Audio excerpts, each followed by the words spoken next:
by the way. I must make that clear. But it seems to me, give them a framework to work from. They've got very good players anyway, and it seems to be a bit more freedom in what they're trying to do.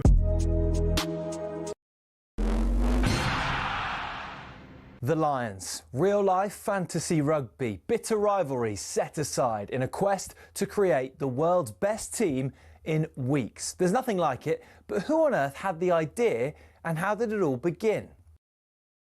Incredibly, the first Lions tour was organised and funded by three men who played in England's first ever Test cricket match. Opening bowler Alfred Shaw, opening batsman Arthur Shrewsbury and captain James Lillywhite. The 1888 Lions squad then, made up of 17 English, 4 Scots and 1 Welshman and a Northern Irishman, took a 46-day boat trip to New Zealand before heading to Australia. The Lions weren't alone on the boat. Also on board were 300 stoats and weasels who were brought over to eliminate New Zealand's rabbit problem. The first ever Lions captain, Robert Seddon, died of drowning midway through the tour while sculling on a river. Andrew Stoddart, who was another of the cricketers there, took over and was the star of the tour. The next one was the first to get official recognition from the RFU against the newly formed Springboks. Although the Lions won the series and beat the Boks again 5 years later, in the 12 series since in South Africa, they've only won 2. New Zealand has proved an even tougher hunting ground, just a 1 series win for the Lions in 11 attempts, which came in 1971.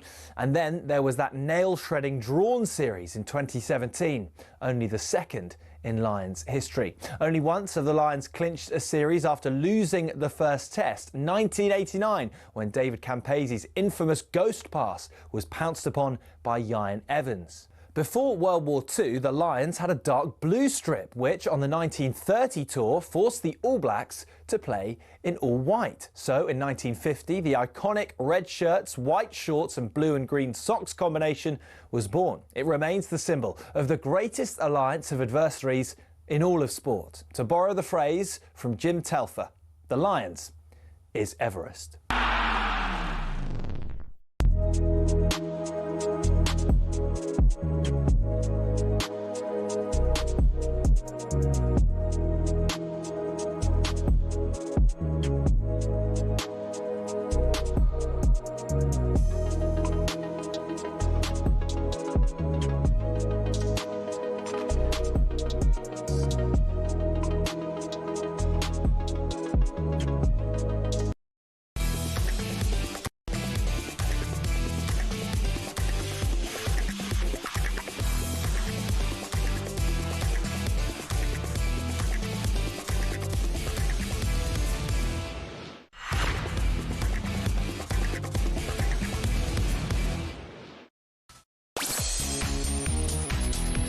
Hello, good afternoon. Happy Bank Holiday Monday. Yeah, Bank Holiday Monday. I'm in Tommy's Bent and so are you, so we appreciate that. It's Drive and Talk Sport. It's me, Goldstein. Him, Darren Bent.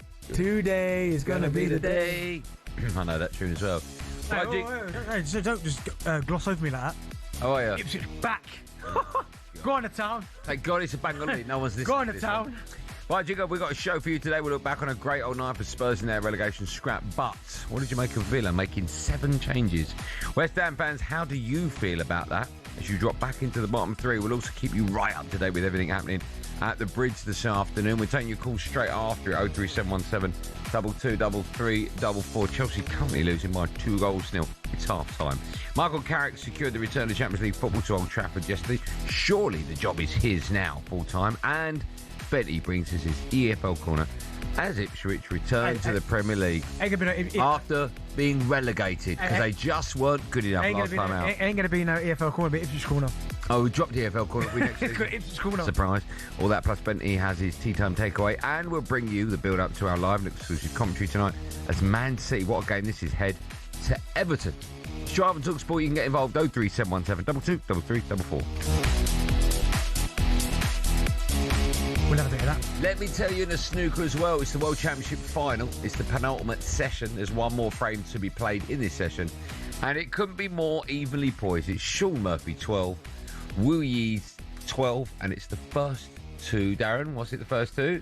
Become world champion? It's the first two, 17. No. 18. 18 is the magic number. How are you all? Yeah, I'm good. Nice weekend. It was good. What'd you do? What'd you get up to? Saturday I worked. But it was actually a really nice Saturday. Oh, righty, I saw you that. Yes, I worked. So Arsenal obviously won, so I did the game with righty. But also Ipswich Town got promoted, so that was... Did I must have missed that out. Hold on, It was really nice Saturday working. Do you know what I mean? All the fireworks and all that. Yeah, that was brilliant, wasn't it? And then, other than that, was off yesterday. So what's that little gadget in front of you? I've always had this remarkable... What is it? Remarkable Paper Pro. I've never seen you use that before. I don't use it for it. I always use it for like Premier League and stuff. Oh, right. I like that. What's it called? Remarkable Paper Pro. Maybe I should get one. Shout out Remarkable Paper Pro. That's right, Joe. There's no management in the building. I can do what I want today. Makes no difference, but they're nice. Yeah, they are nice. But other than that, no. But listen, I started, because a lot of people are wondering when I'm going to start that. I started Titanic 2. Oh, my. Now, IMDb's what day? Thursday. You've started watching IMDb. You're up this morning at what time? No, actually, no. This time I woke up at like normal time, 8:30. It goes against everything we know for IMDb, doesn't it? Yeah, but then I'm hoping to wake up at 4 o'clock at some point to finish it off. Okay. I don't want to talk to you about it now because we're not insured to talk about it now. Is it as horrific as Titanic 2 sounds? Yes, it's horrific. Okay. And not only is it horrific, you know, like when they start to go down the CGI route where it looks fake. Yeah. Yeah, I was a few moments in, I was like, oh, this is gonna be this is gonna be a tough watch. That's what I thought. Okay, that's good. But I'm gonna get to. So we'll do that. IMDb will be Thursday, right? Yeah. We do What's Happening Bent as well. Is it Thursday or Friday? Thursday. Wait, Wednesday it is. I've just been told. Why Wednesday? It's usually Thursday. No, apparently we do it. Oh, hold on, I'm being told because you've been off for the last 2 Wednesdays, so we've moved on to Thursday. Have I? Yeah. Oh yeah, and the Champions. Aren't you off a couple of days this week? You're not in tomorrow, right? Yeah, I'm Champions League tomorrow. Okay, and you're off another day this week, aren't you? Friday, yeah.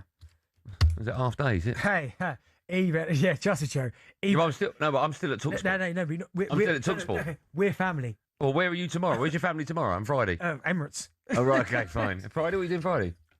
But is that I'm at Emirates. What? For Sorry, I lost you there. What are you doing Friday? Emirates for talkSPORT. Yeah, Friday. I'm busy Friday. Oh, you're busy. There's the old family scenario. Are you about I'll be here Friday. I'll be here every day this week. Next week? I'll be here every day next week. Oh, here? You go to talkSPORT House? No, here, now. Yeah. Sitting with me now.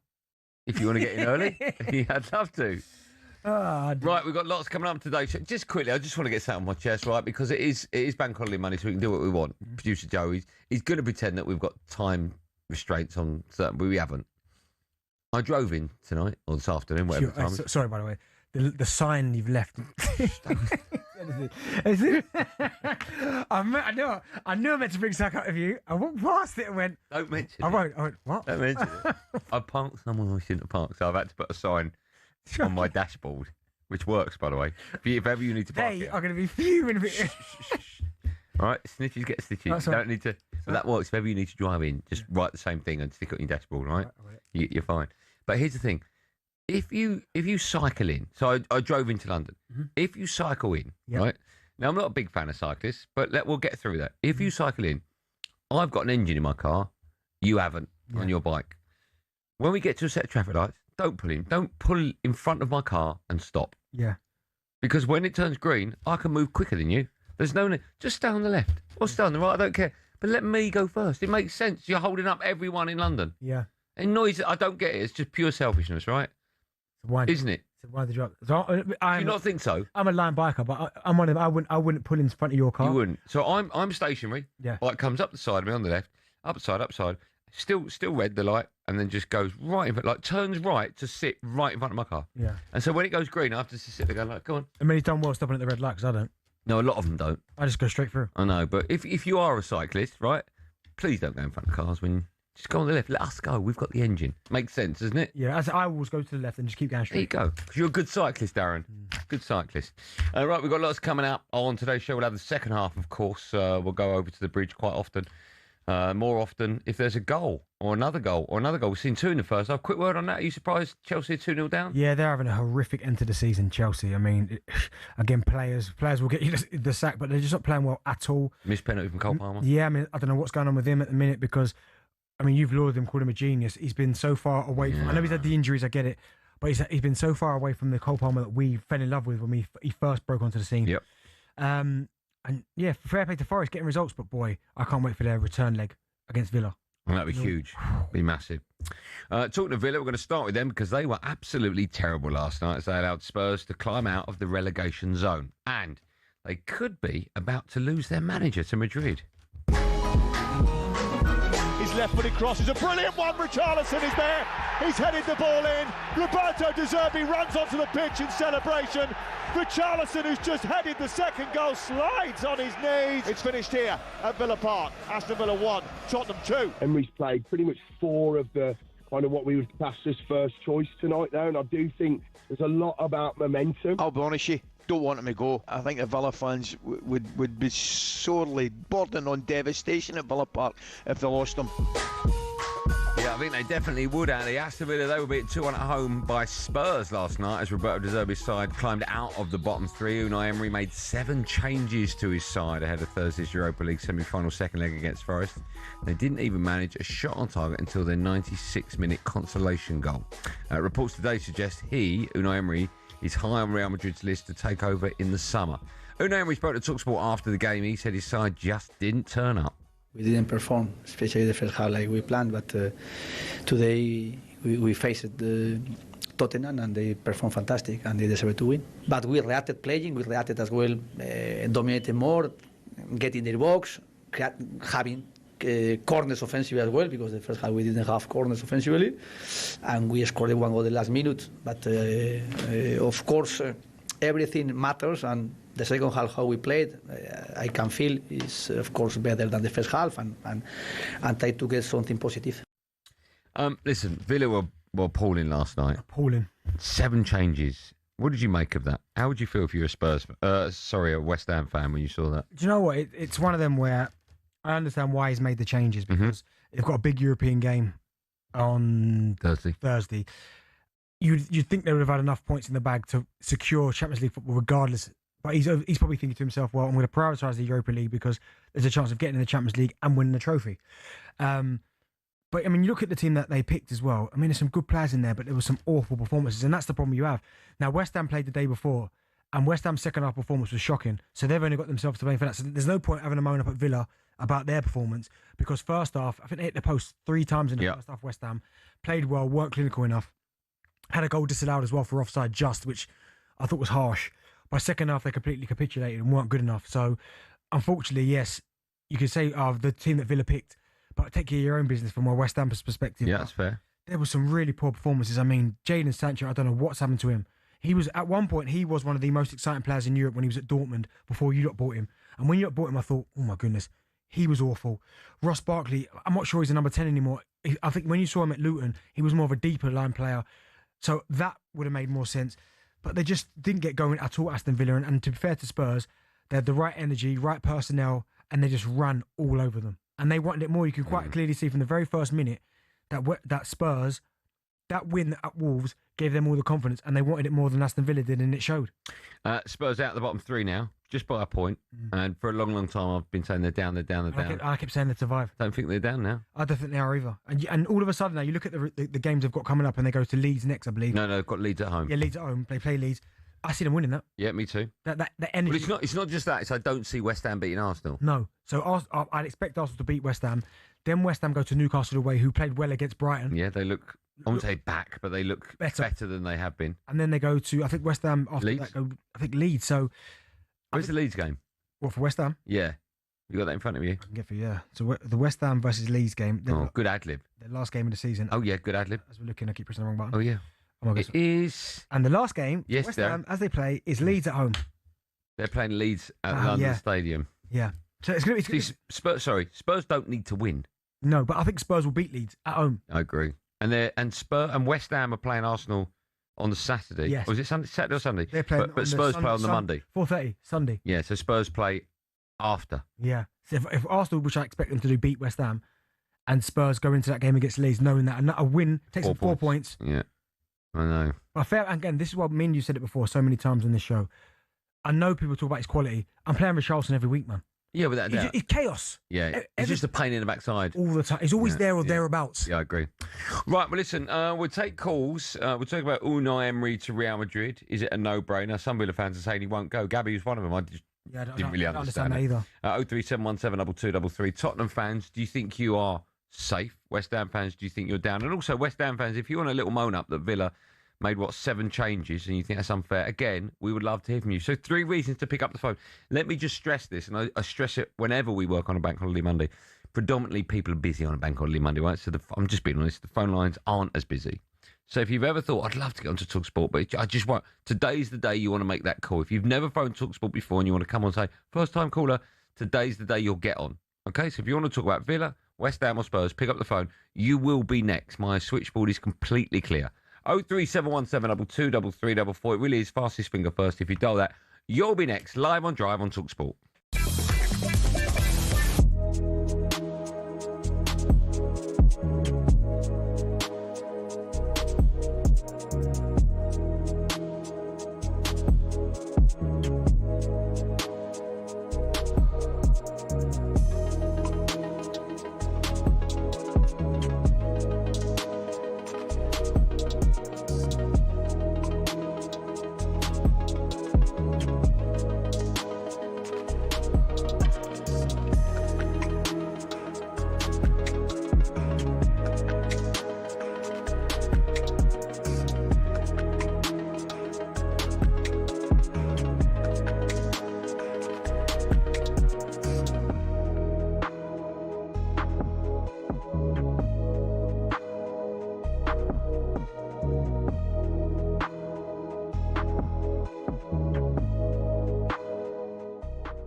Hey, Jay Tracy, how are you doing? I'm good. How you doing? Love it to see you. You look great today. If you don't mind. You as well, you know. That's very kind of you. We've got the same stylist.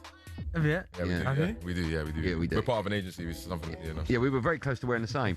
Would you? Yeah. I was going to wear that. No, I was going to wear that. And instead of my hair like this, I was going to do my hair like that. I was going to do my hair like that as well. It makes sense. It makes sense. Good. Are you good? Are you well? Yeah, I'm chilling, man. I'm very well. Is that your own little brand then? I wish it was my brand. Oh, This is okay. Adidas. Why is it double Adidas? Oh, it's a secret, special Adidas. Can I get them? Can normal people Yeah, get of them? course, normal people. Hear this guy, man. Yeah. No, I didn't mean me. I mean other people listening. Oh, sorry.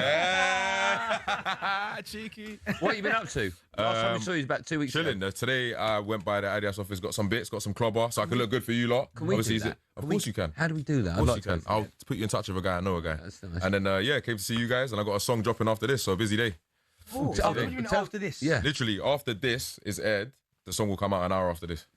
Why is it not being aired on this Why show? can't we play it? Yeah. Boys, listen, we can text each other unreleased songs, and we'll do all that. You know what I'm saying? You get the first preview. Yeah, but next time, definitely next time. No. You listen. We want it on our show. Has One Network got it, the first play of it? No, they don't. I don't know who has it, actually, to be honest. Have you got it on your phone? I do have it on my phone. Can we play it? It might be some profanity in there, so I don't want to get you in trouble. Joe's fine. Right, you like the name of the song, though? The song's called Charisma. Oh, I like that. Has you read about As me? in Charisma the footballer? Oh, That's the I one. thought it meant charisma. No, because then it would be Charisma. You know the Travella, you know the... Yeah. On the outside of the boot. Yeah, Oh, rude. wow, okay. Could you do that? Outside of the boot? Can you do that? Yeah. Not, I can't do the whole... I can do outside of the boot. Not in these shoes. Could you score like that? Oh, no. He's outside the foot. It's different. Different, innit? Different.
playing this. What song is this? World Emotion. What are you talking about? I was expecting. Well, we can't play this World Cup. We can't. I'm going to have this for a month, maybe more. Why are you playing this now? Stop it. I heard this the other day on breakfast. I was like, no. It's Drive on talkSPORT. It's me, Andy Goldstein Darren Bent, in partnership with Giacomo, Steiner Brands for every man. Still to come. Bentley's going to be looking back at a busy final weekend. This EFL corner. Oh, Ipswich are up. Welcome back, Ipswich. Yeah, he shouldn't be relegated. Just quickly, Eddie Howe looks set to stay in charge of Newcastle next season. And, of course, there's a huge game in the Scottish Premiership at 5:30 tonight. Rangers head to Hearts. Paul Mitchell is watching for talkSPORT, and he's got the team news for us now. Mitch, good evening to you. Good evening. It's going to be really interesting at Tynecastle tonight. Celtic are now level with Hearts on points. Rangers 4 points behind them. So for many saying it's going to be all or nothing for Rangers. Let's start with the visitors. They've made 3 changes to the side that lost against Motherwell last week. Mikey Moore, who was named yesterday as Scotland's Young Player of the Year, comes in. Tavernier and Diamondi into the starting 11 as well. Makoma, Asgard and Gassama are the players out. So Rangers will have Jack Butland in goal. It'll be a back 4 of Tavernier, Giga, Fernandes and Sterling. Raskin, Diamondi and Chukwani. Diamondi, by the way, in the press decided to call Hearts a little bit dirty. We shall see how that works out for him. Skov Olsen, Chermiti and Mikey Moore round out the team for Rangers. For Hearts, who got that Derby Day win against Hibernian, Hibs were down to 9 men. Took Hearts a long time to get ahead on them. They make a couple of changes as well. Kizarides and Chesnikov both come in. They'll play wide. Altena and Kabori are the players that drop out. So Hearts will have Shawler in goal. The back 4, I think it'll be Steinwender, Halkett, Finlay and Kingsley. Kizarides, Leonard, Beningame, Chesnikov. Shankland will be up front with Claudio Braga, both nominated for Scotland's Player of the Year. The award went to Claudio Braga yesterday, so he'll be a very happy man when he takes to the field a little bit later. All to play for at Tynecastle as 2 of the top 3 go head-to-head. Hearts against Rangers. I'll bring you all the action. Thanks, Paul. Let's head back to Stamford Bridge. Things have gone from worse to worse for Chelsea. The last we heard, they were 2-0 down. There's been another goal. Moose, which way's it gone? It's gone to Nottingham Forest for the time being, but they are checking VAR for a possible offside. It's Chelsea 0, Forest 3 if it stands. Morgan Gibbs-White's ball across the penalty. It was a good move actually down the left-hand side by Forest, and it Gibbs-White's ball across the penalty. I think Iwani is offside here, having seen a replay. I think VAR will confirm that, so it might only still be 2-0, but Chelsea's performance this afternoon has been absolutely awful from start to finish pretty much, and if the Iwani goal is ruled out here, it's only going to be sort of a Pyrrhic victory for now for Chelsea. Quite what's taking so long, I don't know. It seems fairly open and shut case of it. I think he's a yard and a half offside, but there we go. Chelsea, of course, falling behind to Iwani's header, and then a second goal from Igor Jesus from the penalty spot. I have to say, Jesse Derry went off before half-time. Sure, let's give him the goal. He's given the goal. Unbelievable. Wow. Okay. Moose. Yeah. Me and Bentley have both been watching that. We both thought it was a goal because he wasn't in front of the ball when it was played.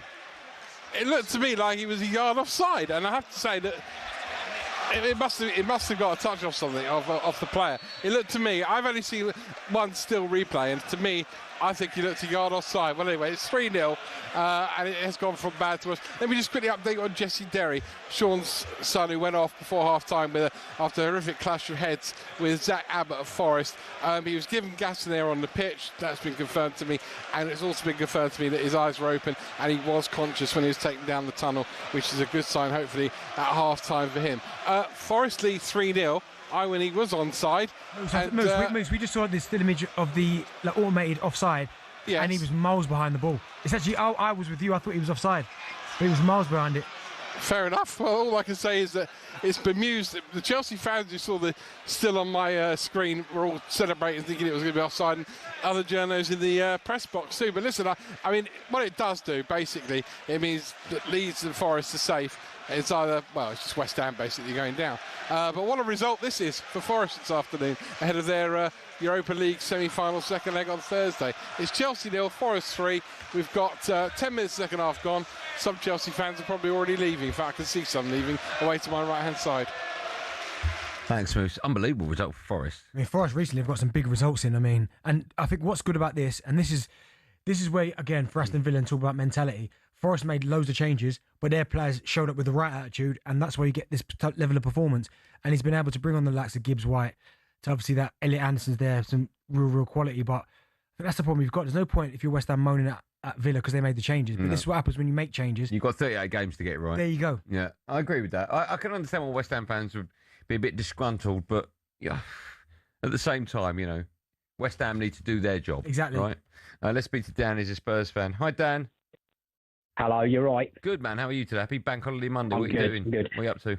Well, not a lot. A bit of tidying. But I wanted to say, it's a very quick call. Don't have to keep me on long. Okay. I think Spurs have had more players injured than Villa made changes. So I think that's, if we didn't have those players injured, I know they've had a bit of a ropey managerial season, but if we had those players all fit, we wouldn't be where we are now. That's all I have to say. No, yes, I agree with that. I mean, Spurs have had I think they've got the worst injury list in the Premier League. Yeah, it's part of it. And part of the campaign. These things happen. Yeah, listen, I understand, but if you're talking about, they've got like 11 starters out. Yeah. So that doesn't really happen. Usually get 2 or 3 fringe players, but they've had. You talk about. Okay. Fair enough. A couple of the big hitters, Kulusevski and Maddison. Yeah. Okay. Kudos. Yeah. Joshua is a Spurs fan. Josh. Hi guys, how's it going? Good, man. How are you? Yeah, all good, thank you. I'm just calling to say, I think obviously I do get that Aston Villa made a lot of changes, but I think a lot of credit does go to Tottenham and De Zerbi for the job that was done yesterday. No, I agree. I think Spurs from the very first minute run all over Aston Villa. They just couldn't get out. They couldn't get going. Couldn't string 2 passes together. And I thought Conor Gallagher's performance yesterday was outstanding. I agree. I mean, off the ball, I've not seen a performance like that in a very long time from a Spurs player off the ball, in terms of how he led the press, how he organised. Yeah, I give a lot of credit to Conor as well. I thought that was an impressive performance by Spurs yesterday. Yeah, they were good. Good call. Thanks for that. I'm just at the league table. If you're just turning on the radio now, Chelsea's 3-0 down against Forest. There's 56 on the clock. Chelsea are 9th. Yeah. Chelsea are 9th. That is embarrassing for a club like Chelsea. It is, yeah. But I look at the club, they look so disjointed. Like there's no harmony between the players, it looks like. And again, I spoke about it before, and we spoke about it, the recruitment at Chelsea. They have not recruited like the Chelsea that we know. Utterly clueless, the owners. Utterly clueless. They haven't recruited where you go, there used to be a time, whoever came in at Chelsea, you go, oh my goodness, they've just signed who? Well, that's because they don't understand football, right? Their little game plan of signing players at a certain age, etc. You need experience in any side. I mean, prime example is Sunderland, right? Look who they signed to be their captain. Yeah. Who was that? That was Cucurella. Oh my God. Yeah, but it's just mad about it, but he's been good. He has. But you need experience, don't you? Yeah. They're so disjointed at the moment. It's embarrassing. I feel for Chelsea fans. Still to come, Benny's going to be looking back at a busy final weekend in his EFL corner. We've never done so much plugging for EFL, have we? What a surprise, Ipswich or not. First, it's time for a bit of no Googling. Unai Emery was linked to Real Madrid. We want to know, excluding caretakers, which manager has the highest win percentage in Real's history? That's unbelievable. Excluding caretakers, so we don't count them. Which manager's highest win percentage in Real's history? I'll give you a clue. Ancelotti is second behind this man. The answer to that and more coming up live on Drama Talk Sport on a happy bank holiday Monday. By the way, Wu Yiz is 13-12 up against Sean Murphy. They have stopped now for the afternoon. They resume tonight to find out who will be the new world snooker champion.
And what about Victor Gyökeres? Do we need to give him a handshake and say, well done? The last Arsenal player to score 20-plus goals in their debut season was Alexis Sanchez, 2014-15. Wow. Only Erling Haaland and Igor Thiago have scored more goals than Gyökeres this season.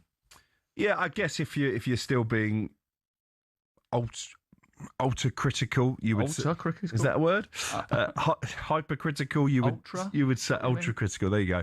You would say that he still gets his goals against the Leicester Lights in the Premier League. Can you bank on him to score in the big games? Could you bank on him against Atletico in midweek? Probably not. So, yeah, I think 20 goals comes with a little bit of a caveat just in terms of the class of opponent he tends to score against. It does, but I think you also have to remember 20 goals is still 20 goals in the Premier League. If you're scoring 20 goals in the Premier League, you're doing a good job.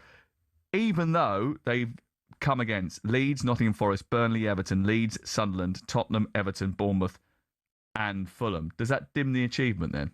So Bournemouth and Fulham, the only top half teams that he scored against, is that right? Mm. Yeah, I think it does dim the achievement because they didn't pay the money for Victor Gyökeres to score against Leeds, with the greatest respect in the world. Mm. Well, interesting. I think he's done a pretty good job, to be honest with you. West Ham away. Him or Šeško? Because obviously Šeško. that was the balancing act between a lot of clubs in the summer. I told you that from the beginning, Šeško. Yeah. All day. Leaner, faster, quicker, sharper in front of goal. Got something. I think Gyökeres is a good player, but Šeško's a lot younger. There's a higher ceiling for him to develop into. I think you're buying Gyökeres. There's not really many more gears he can go up.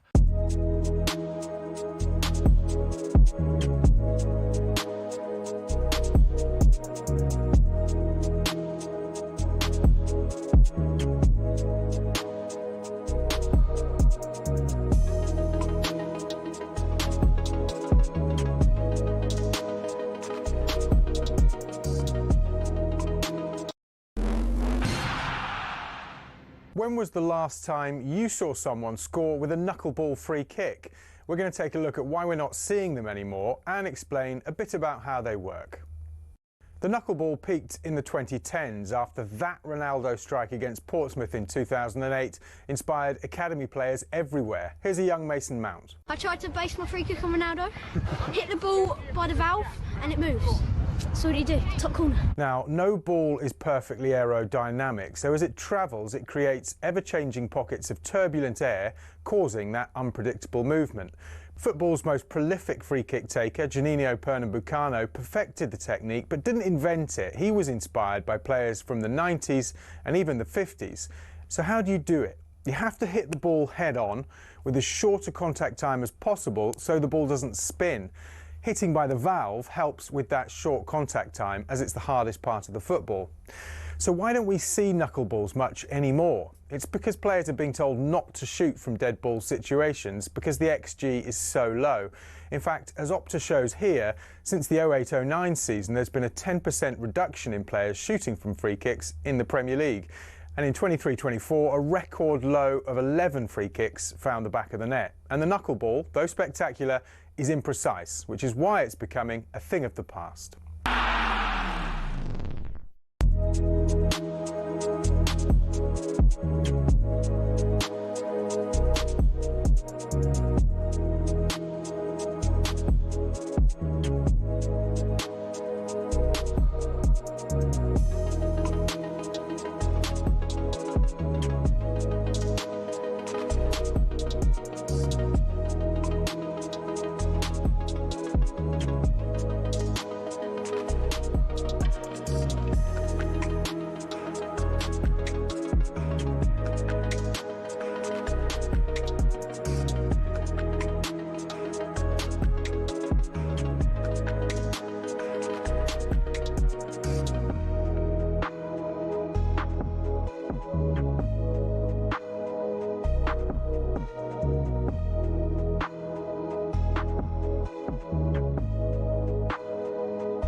Tune, innit? I like that.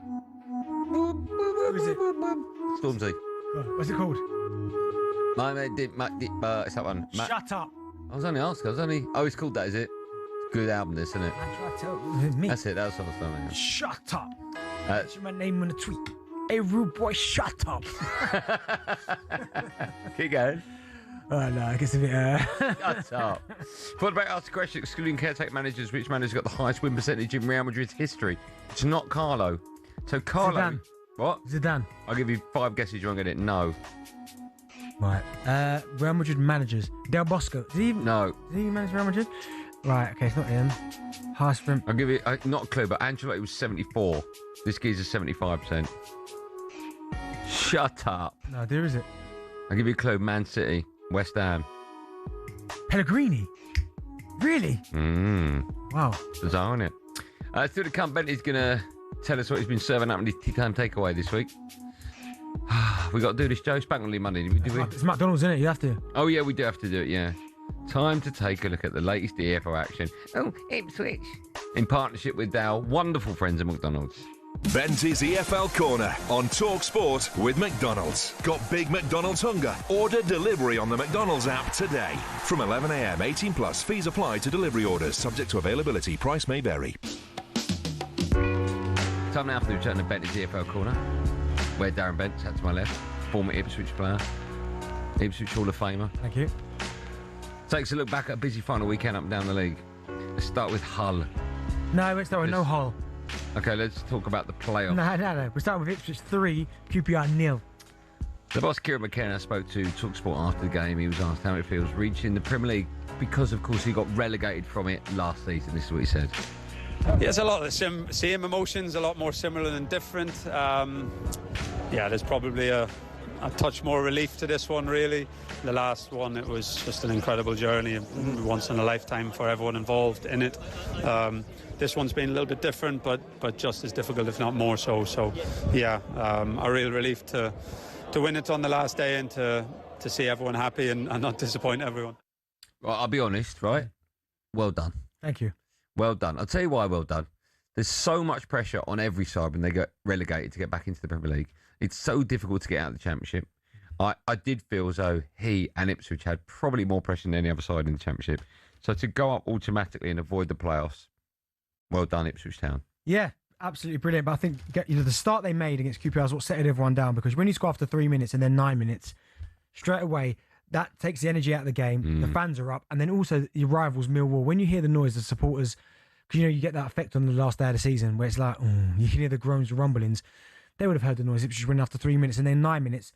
So that put them straight away on the back foot. But for Ipswich, fantastic. I mean, I'm here watching Chelsea versus Forest. Liam Delap might come back. Why not? Bring him back on loan for a season. Do you want him back? Yeah, why not for a season? Of course. Oh, he hasn't done anything in a Chelsea shirt. Has he scored a goal yet? Yeah, he's got a few. Or one. Joe's saying 2 in the league. He scored 1. Yeah, but my point is, for Ipswich last time in the Premier League, he done fantastically well. Yeah, but this time in the Premier League, he didn't. He's gone to a bigger club. Oh, so he couldn't step up? I'm not saying he couldn't step up, but he's had injuries, doesn't quite work for him. But bring him back to Ipswich on loan for a season. Perfect. Right. Okay. And Caicedo too. He's having a bit. On Caicedo, I think Cucurella's having a nightmare today. Yeah. Isn't he? But no, yeah, absolutely superb. And a lot of credit goes to Kieran McKenna and the coaching staff. Yeah, was it 3 promotions in the last 4 seasons? That's quite some record. Some going that. That is some going. Yeah, that is. Back-to-backs in there as well. Here's my question, serious question to you, and we'll have a lot of time to discuss this nearer the time. But if they go, it's a long way off. We've not started next season. If they go down again, do you start to question whether or not, genuine question, whether or not he's good enough in the Championship, but just hasn't got it in the Premier League? Listen, I'm sure those conversations will be taking place, of course. But at some point, he's going to get it right. Staying in the Premier League. I just think last time, I think they recruited really well for this type of scenario where if they went back down, they had the squad good enough to go back up. But I think they'll do it differently this time. And again, if you look at the Sunderland model, that might be a way forward. But also, as well, I think he is good enough to keep Ipswich in the division. Because look at Farker, a lot of people questioned him, and he's managed to do it. So yeah, I've got no doubts that he could do it. Well done, Ipswich Town. Right, let's talk about no more. Well, no, we want to spread the love. Right, the fact that I've given that is nice enough, right? Is it? Hull, let's talk about Hull City. They were 2-1 winners at home to Norwich to claim the final spot in the playoffs. They hadn't won any of their last, I think, 6 before this one. They won when it really mattered, though. That's the thing. Not even in this game as well. When they went 1-0 down, I went, oh my goodness, here we go. That's them gone. Yeah. Ollie McBurney stepped up 2 goals as well. He's been called back into the Scotland squad, hasn't he, Ollie McBurney? Yeah, well, he's formed. Oh, no, sorry. They're questioning whether or not he should. I'm stunned this is even a question, by the way. Aren't you? No, a little bit, yeah. But he should be in it. He's done really well for Hull, and when they needed it the most, he's managed to come up trumps with 2 goals against Norwich and get them in the playoffs. And I know a lot of neutral fans that were delighted with that because they just didn't want to see Wrexham in the playoffs. Yeah. So I know so many people that were cheering on the whole city just as Wrexham didn't make the playoffs. Yeah. Well, the playoffs are Hull against Millwall. First leg is Friday, by the way. This Friday, 8 p.m. Middlesbrough against Southampton is the other one. That's 12:30 on Saturday. Yeah. You mentioned Wrexham. Let's talk about that. They were held to a 2-2 draw at home to Borough, and that, of course, means they miss out on the playoffs by 2 points. The manager, Phil Parkinson, he spoke to talkSPORT afterwards. He was staying positive despite missing out. Some of the performances, just seeing the honesty in the group, it's been great for us to see. And when I said that to the lads yesterday, that one thing we've had at Wrexham, we've always built a good dressing room of people, and credit to this group, they've had to work together to get to know each other quickly, and I'm very proud to say that we've got another strong dressing room here at Wrexham, and that will take us a long way. This time round wasn't to be for Wrexham, but they must be delighted with the season they've had so far. Oh, sorry, up to this moment. I know disappointment, but still. I think they are, right, but I do think there'll be an air of what could have been. Because, of course, yeah. Because I think if they'd got promoted to the biggest and most powerful league in the world with the power that they've got behind them in terms of Disney and all these different sponsors, Ryan Reynolds, it would have been chaos. I think it would have been quite exciting to see. But you're right, they missed out just. But I mean, you got to give them credit. I mean, what is it? Was it 3 promotions in a row? Was it? Could have been 4? From non-league, yeah. All the way up. And again, the neutral will say, well, look at the squad they had. They've practically bought their way. They've had more money to spend than anyone. But I always felt like this situation would be where we'd see, could they go one step further? Because I think getting out of the non-league into the League 2, it's doable. Then League 2 to League 1, again, there's a slight change in quality, but it's okay. But it's when you get to the Championship where you've got teams coming down to the Premier League and then obviously teams that are in there. That's where I wondered, okay, have they got enough to then go again? Because that's hard. The Championship to get out is hard. Big step. Yeah. And they've faltered on the last day of the season, but they've given themselves a great account, and I'm sure they'll be better for it next year. Yeah, as can be said for Luton Town, because they missed out on the playoffs. They lost away. No, they beat Bolton. They beat Bolton. Sorry, 3-2. But they lost out because Stevenage beat Wigan 1-0. Yeah. Did you see the goal? Did you see the goal that Stevenage scored? No. There was a sort of a moment in the penalty area where the ball went over the line, but only just, right?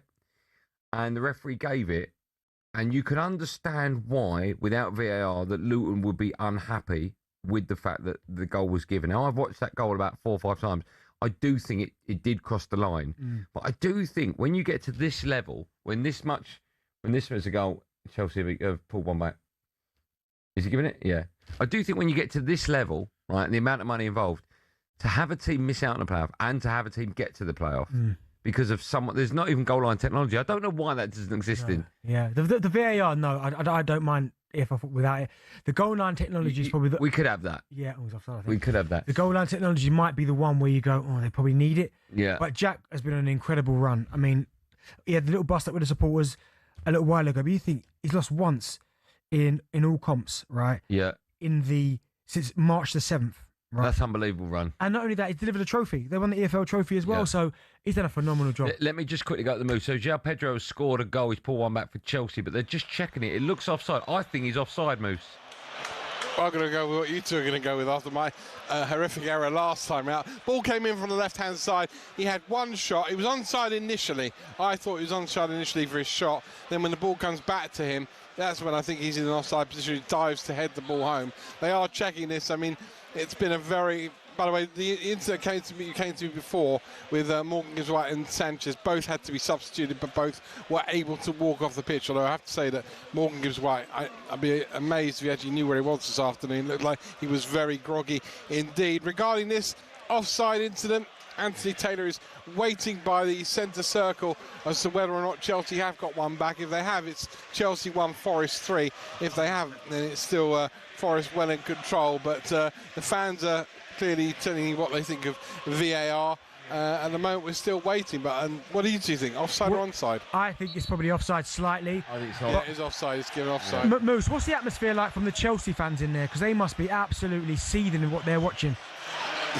Seething is a really kind way of putting it. There are many other descriptions I could use, not many before the watershed. I think they've had enough. I think they are absolutely sick and tired of what they've been watching all season, and this is kind of a culmination, is it? I was saying to a couple of supporters at half-time, I was surprised Cole Palmer missed his penalty, and they went, why? It's been like that all season, rubbish all season. I'm using the word rubbish, they used a different word. I mean, it's been lethargic, it's been generally a performance of passing backwards and sideways, and Forest, who won 5-0 at Sunderland last time out, a good value for winning here and good value for winning 3-0 here, and they're going to see this game out. They're going to stay in the Premier League, and they're going to head with some confidence into the game with Villa on Thursday in a completely different way to the way Villa will head into that game. Thanks, Cheers, Moose. Currently still 3-0 Forest leading Chelsea. If you are a Forest fan and you've got this, because a lot of people talk about the relegation, and you've just done this and it's another 3 points, you can solely focus now on that Villa game. Because this would have been a concern if you get beat and results go against us, we might be back in it. Let's talk about that in just a moment. Let me just round things off here. That was all thanks to our friends at McDonald's, our EFL chat. Bentley's EFL Corner on talkSPORT with McDonald's. Got big McDonald's hunger? Order delivery on the McDonald's app today. From 11 a.m, 18 plus. Fees apply to delivery orders. Subject to availability. Price may vary. Here's a question for you. Now, I totally understand both sets of arguments, right? In the Aston Villa rest players so they don't get key injuries for the return leg against Nottingham Forest on Thursday because they're 1-0 down. Yep. But I also understand the benefit from Nottingham Forest of keeping a win going, right? Yeah. The consistency, a win 3-0 away at Chelsea. What do you think is better for a club? Is it Aston Villa, who've just lost at home to Spurs, but all the players that they depend on, or the majority of them, arrested, or Forest do what they're doing, play a slightly weakened side, but some big names are still playing, but they take a win into that game? You'd rather take the win. But you talk about, obviously, Villa resting the players and all that, right? This is Forest's team, yeah? Sells.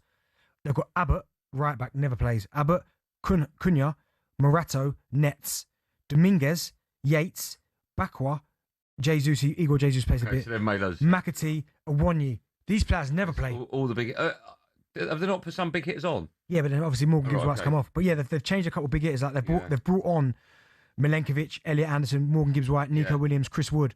But my goodness. Yeah. But that's the difference. When you play a weaker team, the players that have come into the team for Forest are desperate to do well. Yeah. The Villa ones just they didn't. Yeah. Just by the way, we've just seen a cutaway at Stamford Bridge. There's 15 minutes on the clock plus injury. Lots of Chelsea fans are leaving now. We're going to take calls at 5 o'clock. My dad's probably one of them. What? We're going to take calls from Chelsea fans at 5. 03717223344. There's 15 minutes, give or take, left. So if you want to get your calls in now, you can. But Chelsea, just a quick word on Chelsea. In fact, let's go to a break. We'll have a chat about Chelsea when we come back. Chelsea currently losing 3-0 at home. They're 9th now in the Premier League. Chelsea fans, you can have your say by picking up the phone 03717223344.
Some news coming in for you, Coisty. talkSPORT understands Unai Emery is high on Real Madrid's shortlist to become their new manager. He's under contract at Villa Park since the summer of 2029. Sources in Spain believe he could be tempted by a new challenge due to Villa's financial restrictions. You know what? I was just looking back through the internet on this, and he was linked with the Real Madrid job in March, and he was linked with it again in April. So it's no surprise, really, he's been linked with it again in May. I mean, look, it wouldn't be the biggest shock in the world, would it? No, not at all. I mean, I'll be honest with you, don't want him to go. Love him, like everything about him. I think the Villa fans would be sorely, they'd be bordering on devastation at Villa Park if they lost him.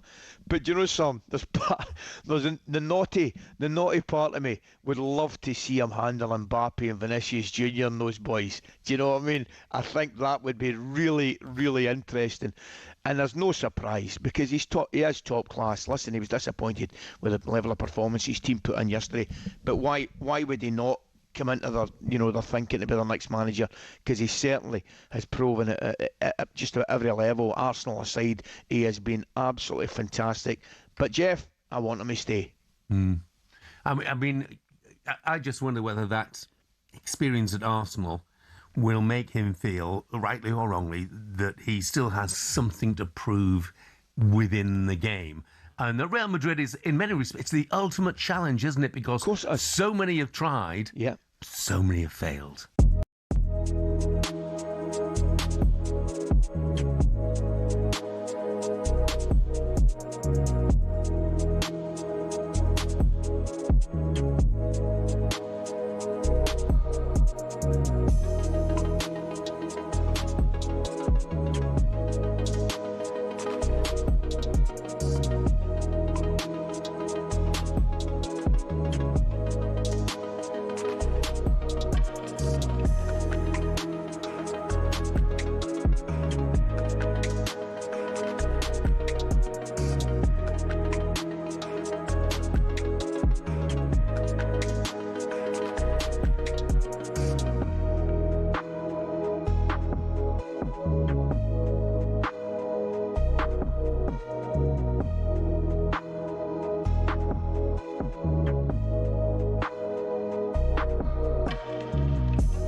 It shut down. Went to the show sitting in the front row of a black tracksuit and it shut down. And then the lyrics. It's Drive on talkSPORT. Me, Andy Goldstein Darren Bent in partnership with Giacomo. Get fresh looks and great brands from Giacomo. I was just sneezing there in the break. Do you know why we sneeze? No, what's the reason for that? Anyone know what that is?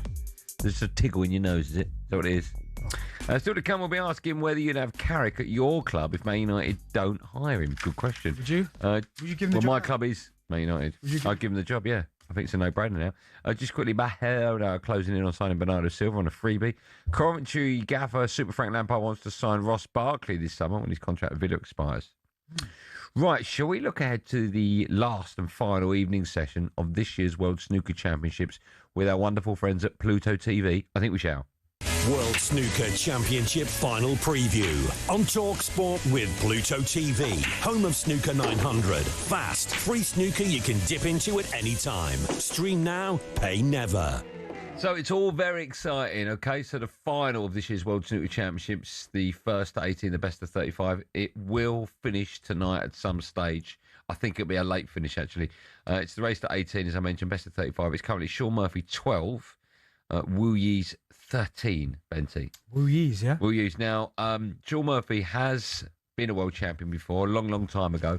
Sorry, is Sean Murphy the guy that claims to have done a 180? Yes, a 180, a 9 data, and a hole in 147.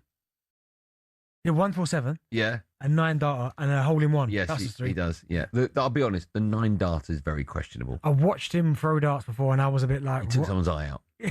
In the crowd. Yeah, in the crowd behind him. Yeah. I don't think he's necessarily good at darts, but what he is certainly this year at the World Championship over the last 17 days, he's been fantastic. He's absolutely been. His victory in I think it was the last round against John Higgins was great because John Higgins is just one of the hardest players to beat and hit a bit of form this season. But Sean Murphy was great in that. Will you probably didn't see it. You might have seen a bit. I'm going to talk about beat Mark.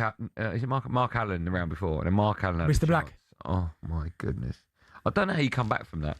I really don't know how you come back from that because It's the final black when the score is beautifully tied at 16-all. First Pot the black, you win. Done. You're in the final. And he pots that black 100 times out of 100 on any other day. But you know, it's like you get caught up in the moment, and for whatever reason, it didn't happen. Ken Doherty famously missed a 147 at Wembley Conference Centre in the Masters with exactly the same black ball. Who was it? Who was it that had a big lead and they blew the lead? Jimmy White. And he never came back from that. Jimmy White was 14-8 up against Stephen Hendry, lost 10 frames on the bounce, 18-14. No. Yeah. Jimmy White also bizarrely in another final against Stephen Hendry at the World Championship, 17-all. Never won the World Championships before, ever. Yeah. Mr. Black, similar to that spot. Oh no. So it's not uncommon, although it's not necessarily that common. What is it? Nerves? It must be. I just think sometimes you must know what it's like, right? But more so when you're playing in a sport where it's just you, so you can't rely on a teammate. But all of a sudden you get so caught up in what's going on, you stop to think and stop to do what you're... What got you to that position in the first place? Yeah. And Mark Allen just got down. His hand should have been on the table. He decided to put it on the cushion. And so the cue, the gap from the cue tip and where the cue was under his finger was, I don't know, 10 inches, 12 inches, where his hand should have been on the table. So he missed it. Has he ever been world champion, Mark? No. Has he won a few big ones? He's won the other two. He's won the UK and the Masters. Jeez. Oh, has he won the Masters? Oh, has he won the Masters? I don't know. I think he's won the Masters. I'm not sure. It's a. I think the World Championship meant he would be a Triple Crown winner. But go on. Different level of pressure, innit? Yeah. But this one, I think, could go all the way. In fact, when Perry Groves left the studio after doing H&J with Paul, the snooker was on. He went, "This is going to be a finish past midnight," and I went, "Could be actually.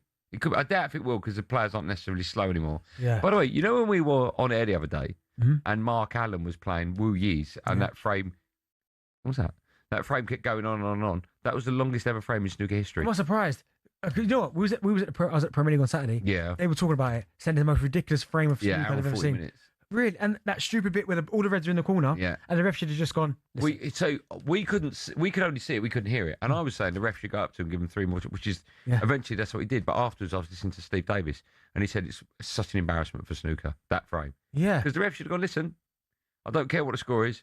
3 more shots. If you don't develop this frame, it's done. Can you imagine if you bought a ticket for that? Well, it's not just that frame you see; it's the whole afternoon session. But you've wasted an hour and a bit on that. Yeah, you never get that back. No. But even more so when they go, this frame don't count anymore. Honestly. Yeah. But no, yeah. But it's nicely put. Who's your money? You know nothing about snooker. Who's your money on? I'm going to go for Sean Murphy. Oh, yeah. What score? First at 18. What score? 12-13 it is at the moment. 18-17. You think it's going to go to the final? I think it's going to go to the final frame. Only because I think Wu Yi's will get there quickly. I think it'll get to 17. And then the pressure of thinking you're going to become world champion might just be a little bit too much. Ramps up. Is it hot in there? What do you mean? In the arena? The temperature? Yeah. I'm guessing it got ahead. No, because the reason I asked that question is because you know it's like sports sometimes. If you're a little bit nervous and then the heating's a little bit hot as well, you start to go. Yeah, you start to panic. It's uncomfortable. I don't quite enjoy this. I think Wu Yi's will be world champion. You think Sean Murphy? Yeah. Okay. Well, there's only one way to find out, and that's by coming round my house. No, don't come round my house and watch it. But you can watch it live on the BBC or Eurosport, or TNT Sports, I think it's called now. That was our preview of the World Snooker Championship final evening session with our lovely friends at Pluto TV. World Snooker Championship final preview on talkSPORT with Pluto TV, home of Snooker 900. Fast, free snooker you can dip into at any time. Stream now, pay never. 88 minutes on the clock, and it's still Chelsea 0, Nottingham Forest 3. There might be a goal, but either way, there certainly won't be 3 or even 4 for Chelsea. They have lost this game. If you want to stay ahead of the curve, Chelsea fans, and phone up and have your say, and basically have a good old moan up on a Monday afternoon, Bank Holiday Monday, then pick up the phone now. You are 9th currently in the Premier League. Is this one of the worst Chelsea sides and squads you've ever seen?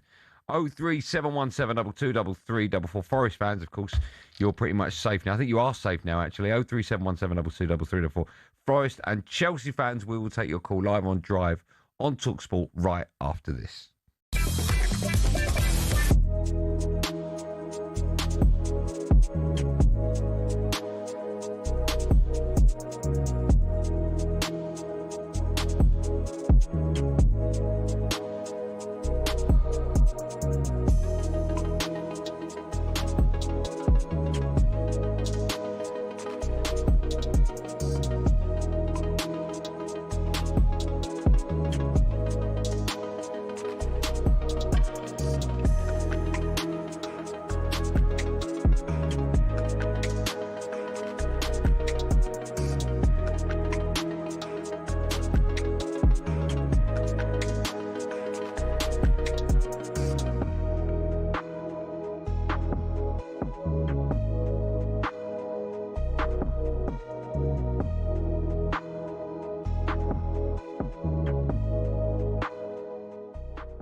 Pards.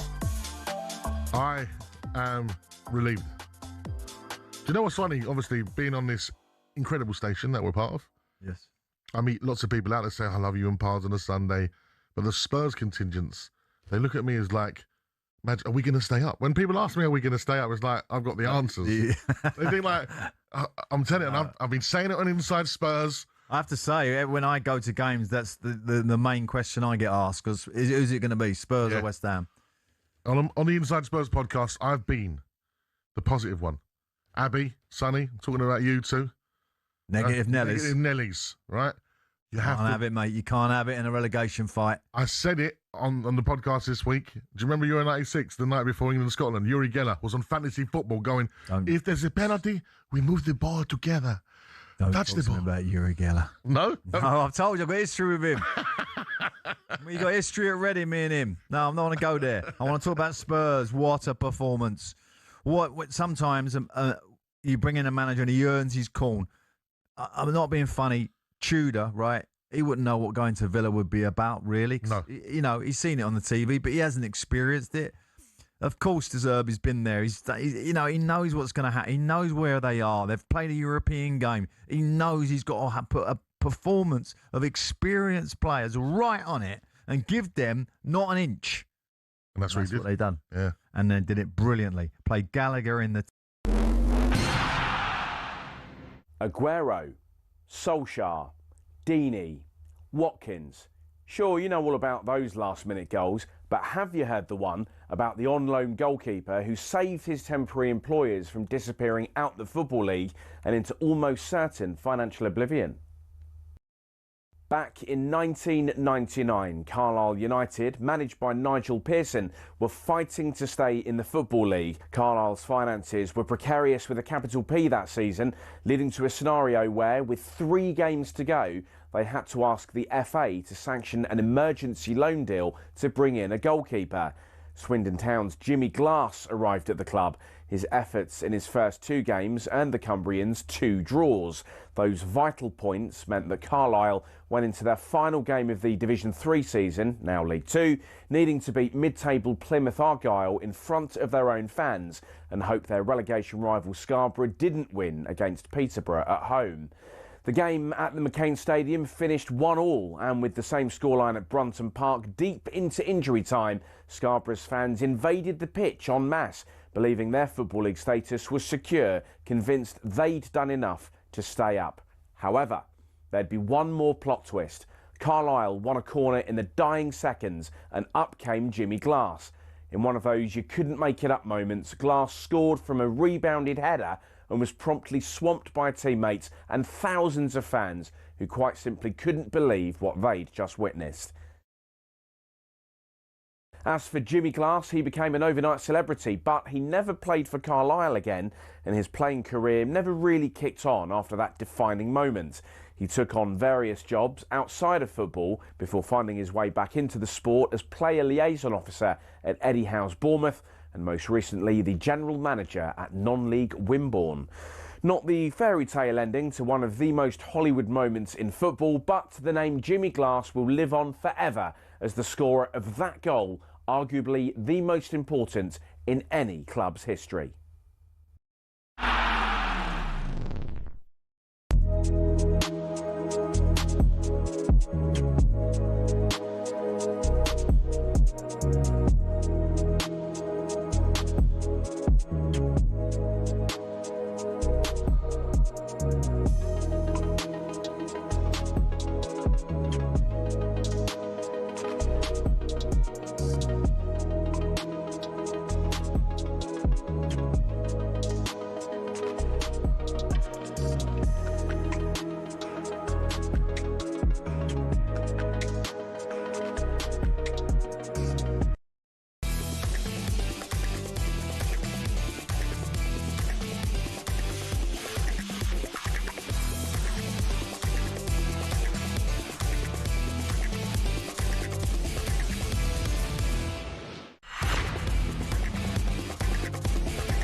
Well, that's round number 2 of Drive, Bank Holiday Monday Drive on talkSPORT. Me, Andy Goldstein Darren Bent here. You love melons? Love melons. Yeah, I love a melon. Still to come, what's the matter? Red Melon, that's my favourite Red Melon. We'll be looking ahead to a huge game in the title race between Everton and Man City tonight, and it's live on talkSPORT. For now, we can focus on what's happening at the Bridge. Chelsea now 3-1 behind. They were 3-0. Hey, what a goal. João Pedro, what a goal. Describe it to our listening billions. So they clipped it into him. I think they clipped it into the box. Cucurella then headed the ball back to him. He chested the ball up in the air. Bicycle kick, overhead, bang. Far corner, really good goal. And that's 3-1. So we've got about 4 minutes. So we're on 90 plus 5. It's going to be 90 plus 9 when the whistle is blown. Chelsea got a corner. If anything happens in that, we'll let you know. Chelsea currently now 9th in the Premier League. Everton could move above them if they beat Man City live on Let's hope tonight. Let's hope not. 6 Premier League defeats in a row. Even saying that doesn't sound right. No. It's insane. You've got players that I'm a big fan of. Cole Palmer missed a penalty today.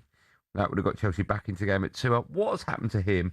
What's happened to Chelsea? I mean, losing 3-1 at home to Forest is insane. Well, for starters, the fear factor's gone. There was a time at Chelsea you go down there and go, do you know what? Not even so much. Are we going to get a result? You're thinking, am I going to get a kick here because they're that good? And listen, Cole Palmer was top draw when he first got here. There's still signs of that player in there because he shows it in moments. But the consistency of the squad and the team, it just hasn't been there at all. And even when you look at the team today, I mean, there's some good players in the team, but there's hardly anything that scare me. Like Gusto at right back's a serious downgrade on Reece James. Palmer's still decent. I do like the midfield of Lavia, Caicedo and Fernandes. That hasn't quite got going today.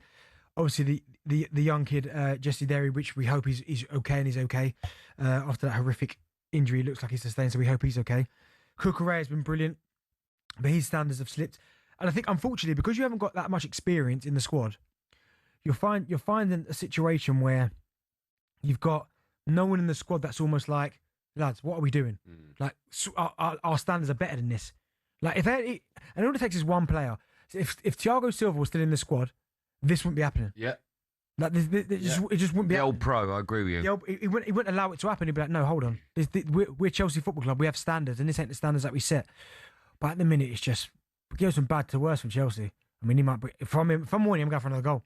Yeah, it's still currently 3-1 to Nottingham Forest. There is 2 minutes left. We're on 90 plus 7. It's going to be 90 plus. Now, what manager do you think would take this job? It's still one of the biggest jobs in football, right? Certainly in England. That's the thing. I think that's 100% the thing because it's Chelsea again. And I think a lot of managers take this job knowing it's a bit of a basket case of a club and go, well, do you know what? A little bit like the Real Madrid, although it's different brackets.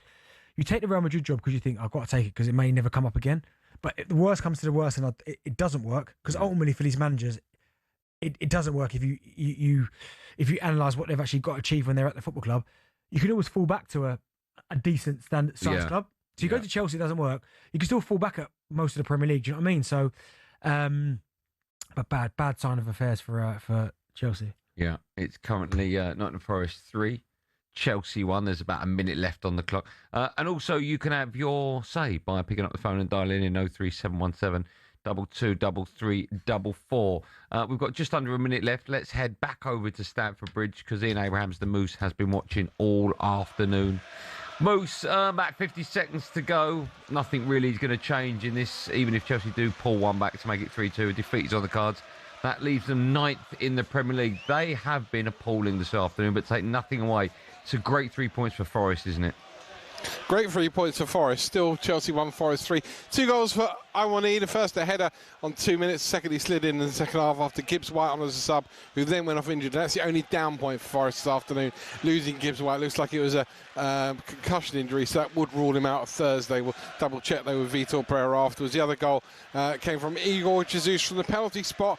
Chelsea's came about just 3 minutes into added on time. Brilliant overhead kick by João Pedro. It means that Chelsea now are just 3 points above Newcastle with 13th in the table. It means Chelsea have gone 2 months without a Premier League win. The only wins they've had at that time, 7-0 here against Port Vale and 1-0 against Leeds in the FA Cup semi-final. And whether it's Liam Rosenior or Callum McFarlane, their Premier League form is just absolutely poor as Cole Palmer sends in another cross. He missed a penalty this afternoon. Anthony Taylor blows the whistle. Jesse Derry was badly injured in the first half. Our thoughts are with him. But Chelsea being booed off at half-time, booed off by the few that are left at full-time. Not a great day for Chelsea. For Forest, though, absolutely outstanding, and they'll go into Thursday's Europa League semi-final second leg with a 1-0 winner lead over Villa in really good heart after a 3-1 win here. Moose, let me ask you, because a lot's been made of the Chelsea model at the minute, and for me, it's never going to succeed because it's just I just don't think that's the way Chelsea go about their business in terms of trying to win the trophies. What do you think happens next for Chelsea? Do you think they completely rip up the model and go, do you know what, let's start buying experienced players, ready-made players, and getting a manager in that can win us trophies? Or do you think they're going to persist with this, especially if the team finishes 10th? I don't think under this ownership, having not spoken to them, but from what I can see afar about how they operate and how they want their football club to be, I don't think it really matters to this football club whether they finish 10th, they finish 12th, they finish 6th. All that matters to them is what is their project at the moment. Their project is to get in players, and it's not all young players, but to get in players and then maybe to sell them on at a profit once they've done with them. That's why they give them such huge contracts. I mean, if I go down to Chelsea today, Sanchez isn't particularly young. Cucurella is very experienced. I wouldn't say Tosin's a young man. Enzo Fernandez is the World Cup winner. Cole Palmer has been around now for, 4 or 5 years. You have Pedro, not young. There's no kids in this. This isn't, apart from Jesse Derry who started today, this isn't a team for the kids. And I think people keep saying, Chelsea have got the youngest team and Chelsea's project is young players, blah, blah, blah. Do you know what? It might well be that they buy young players like Esteval, who's done really well. But again, that's an investment for the future. That isn't to go and win Chelsea lots and lots of trophies. The former owner, obviously who can't own the club now, was an owner who wanted to win trophies, threw lots of money at it and bought world-class players. And as you said so eloquently before, Darren, leaders. There are no leaders in this team. This team is devoid of leaders. The only leader they had was sat on the bench today, and that was Reece James. I'm not sure why he's on the bench. If he's on the bench, let him play and bring him off. I think Chelsea's management at the moment, the ownership, is as far away from what it used to be under Abramovich in terms of winning trophies and being champions as it ever has been. Moose, just before I let you go, I know you sent our producer Joe a picture of Stamford Bridge about 5-10 minutes before the final whistle. Lots and lots of empty seats in there. Oh, I mean, listen, some were going at 3-0, and then when 15-20 minutes to go, it was emptying so badly. I actually said to a couple of people opposite me, I've known over the years from coming here, I said, you two may as well stay to the end, because that's the quickest way of you getting out. You go out now, there'll be a traffic jam. Stay to the end, there'll be no one around. Honestly, this place was, I would say it was maybe 10% full of Chelsea fans by the end. I mean, the Forest fans have stayed, obviously backing their team. The Chelsea fans just wanted to go home and forget about their bank holiday. They're going to ring you probably now. I hope they do, Moose. Good work as always. Yes, have what's left of a wonderful bank holiday Monday. We'll speak to you in a bit. Thanks for that, Moose. Cheers, boys. You can probably hear the noise behind, and that's, of course, Nottingham Forest, their team, their manager, their supporters all cheering. What is a wonderful, wonderful victory away at the Bridge, 3-1 when he's against Chelsea. You know what, right? You've got to give your hats. And when you talk about recruitment and getting the right person in at the right time. Yeah. Vitor Pereira is... We saw what he did at Wolves in a short space of time when he first got there. He kept them up, saved them from relegation. I know it went kind of the wrong way towards the end, but that first initial period, and you look at him now again. I mean, he's got them, potentially he might win a European trophy, but not only that, he's got points in the bag. And when you go back, and I know Spurs now probably are okay because of the Zerbi, but you look at them bringing in Tudor. You think he just doesn't, like, who sanctioned that? You go, he's the right man. But also, you're 100% right, but also when you look at what Forest have done, this season, Postecoglou was there, right? Yeah. He got sacked. Dyche was there this season. Didn't work. And it looked like they were going down. As you said, they're on the verge of... relegation. And then this guy, he comes in, Vitor Pereira, who we saw... And if someone's gone and done their homework and gone, do you know what? Someone who can come in and get results instantly, and that very initial period, it's always positive, we'll bring him in. Yeah. And at Spurs, someone's gone, Tudor is the one. It's nuts. Crazy. It's nuts. We can take calls on all things Nottingham Forest and Chelsea, 0371 722 3344. We'll take a quick call now and then lots more after the break. Let's go to the phone lines. Let's speak to Carla. Hello, Carla. How you doing? Oh, mate, I'm exasperated by Chelsea. I really am. I took my son, it's his birthday today, 50. I took him to Stamford Bridge yesterday for a tour. We went to the museum and saw all these wonderful players we've had from the past. I'm only 38, but, we saw Peter Osgood, Charlie Cook, Vicky Joy, building up to Lampard, Terry, Fabregas, all of it. And I just look at the team now and I'm just like, we've got none of that. We've got no leaders. We've got no God, yeah, just no leadership. I just don't know what to say anymore. What do you think happens then come into the season? Because it looks like Chelsea are not going to get Champions League football. No. Where does the club go? I personally think you need to rip the model up and start again. Well, not even so much start again, just change how the model is run. Could you see them doing that? Absolutely. They need to rip it up. They don't know what they're doing. They have not got a clue. They haven't got a clue here. Like, they need Were you going to swear there? Now. You sound like you were going to swear there. I was, but I was very good and I stopped myself. Well done. Well done. But honestly, you speak to any Chelsea supporter, we're all fed up with it. This isn't Chelsea. This isn't the Chelsea that I know and love, or my dad knows and loves. It's embarrassing, and they need to get out. They haven't got a clue. They look at Brighton and think, oh, well, they did all right. We'll take that model. It doesn't work. That's not what Chelsea are.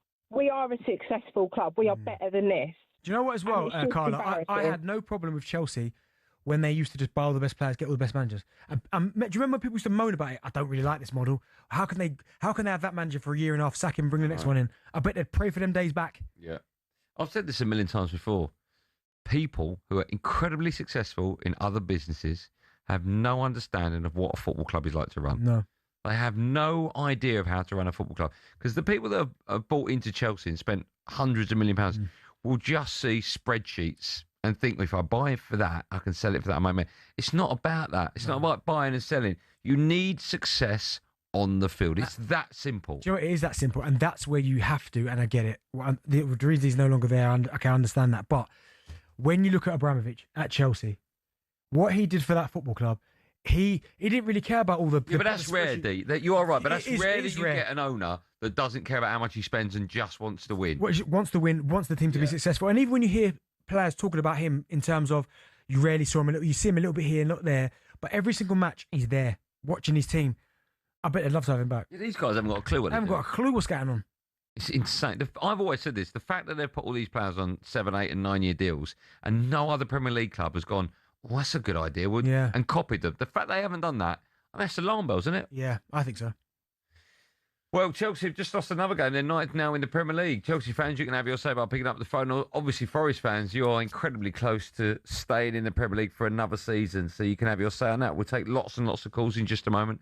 Switchboard is waiting for you to dial 03717223334 on the back of Chelsea losing at home by 3-1 against Nottingham Forest.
Gentlemen, good morning. Calling all the way from Sydney, Australia. Good morning. Lovely to speak to the supply teachers today, as the headmaster and Principal White and Jordan not working today. Alex, you might remember me. I rang up just before the Europa Cup final last year, and you were going on about victory parades and buses and things like that. And we still managed to beat you in an awful game, but we had no Kulusevski, Bergvall and Maddison. And I did hear Adam Nathan, who you quoted, who is the purveyor of the finest gin and tonics in North London, said that you were kind of veritably choking in your quinoa bowl during the Brentford-West Ham proceedings. He definitely doesn't eat quinoa. Well, I'm being ironic, but the reality is this is the first month that I've gone to work in Sydney with a veritable spring in my step for quite a while. Full credit to De Zerbi. We've got a light at the end of the tunnel. I mean, I did speak to Simon and Jim 3 or 4 weeks ago, and I said that we were down, and we're not there yet. We've got a long way to go, but De Zerbi, in a short period of time, he's been clever.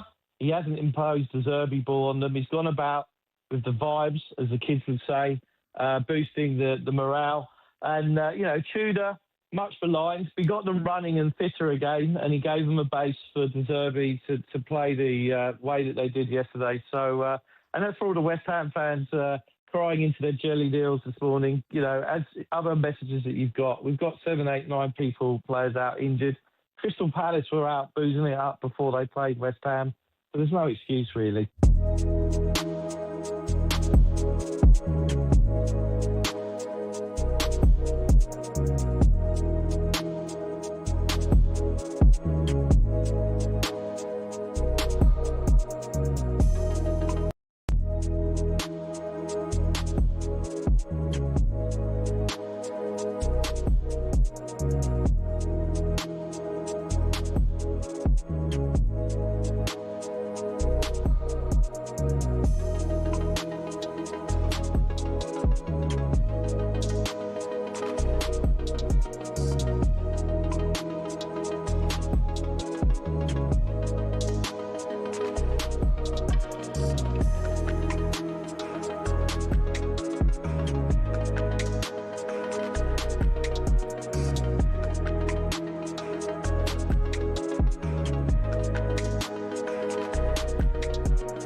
Unbelievable, that, isn't it? What, this tune? Now, Ipswich back in the Prem. Look at his head. That's unbelievable, that, isn't it? You know what's good? The only good thing about that, I've got a whole season of going, Ipswich lost again. Well, I've had a couple of seasons of United, laughing at United. Yeah, but you're not anymore, mate. Oh, congrats. Smash Liverpool. You know what's funny? At 2-2, at 2-2, Darren Lewis. Oh, no, he didn't. Do you want a voice note? Should I play a voice note? I'll play it out, right? Don't tell me if Darren Lewis did No, that. I'm going to. This is what Darren Lewis sent me, right? At 2-2.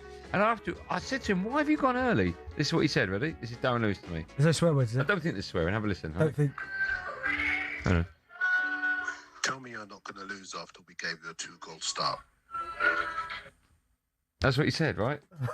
Tell me you're not going to lose after a 2-goal start. I texted him back saying, no, we're not. We're going to beat you 3-2. Why would you go early on that? Did he respond to that? No, he didn't. Actually, he did reply, but I haven't opened it. I just texted him back going, I'm not going to open that. We've just smashed you 3-2. We haven't got a manager. You have, and you're worse than us. It's unbelievable, that victory, isn't it? Yeah, I mean, their team that they picked up. Are we talking? We're talking about all the football later on, aren't we? At 6 o'clock, we're doing it. We need to talk about that handball. We need to talk about the handball. You saw it, right? Yeah, Shesko, yeah. We need to talk about that. Just think, you know what I was thinking before we go to Chelsea phone lines? The bet would be 1-1, wouldn't it? What? Because Gyökeres is smashing Shesko all over the gap. Yeah. But Man United top 8, easy. Yeah, that was mad bet, wasn't it? Yeah. Yeah. Gyökeres, though. I'll tell you who's not in the top 8 at the moment. That's Chelsea. They are currently 9th.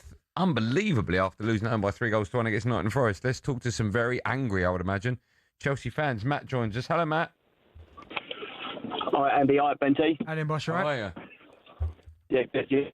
Well, we're okay, but our team's not 9th in the Premier League. What's going on?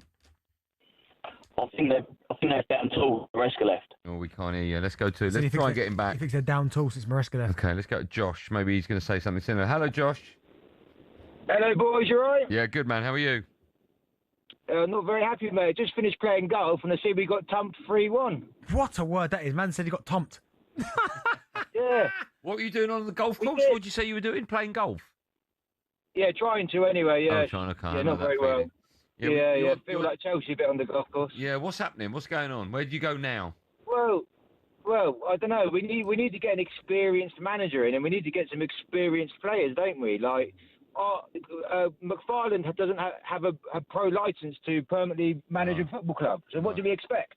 Do you know you're going to get beaten by Spurs? You know that, don't you? No chance. They will. Oh, don't say that. You are. Don't say that. You are, mate. No, don't say that. You are. Why? As a Chelsea, You look as terrible. A Chelsea fan, I was really hoping, even if we're in turmoil, but I was hoping if Arsenal bottle it and if Spurs get relegated, I'm happy as a Chelsea fan. But I don't think that's going to happen anymore. I think we're in really bad shape at the minute.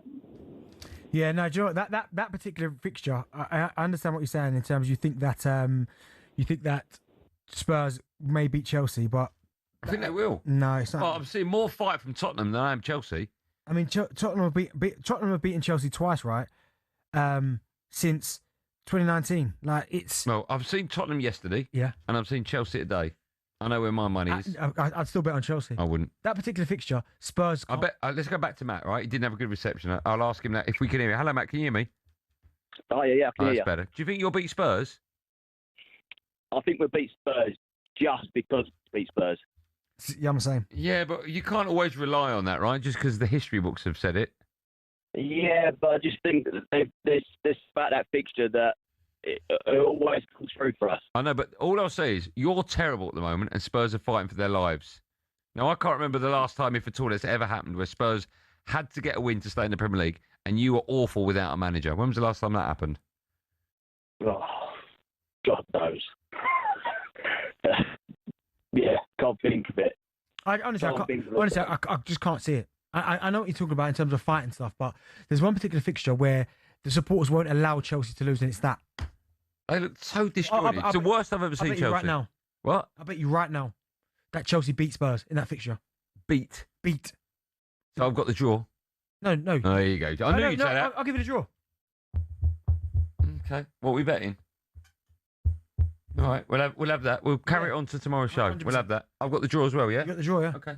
Kev is a Forest fan. Hello, Kev.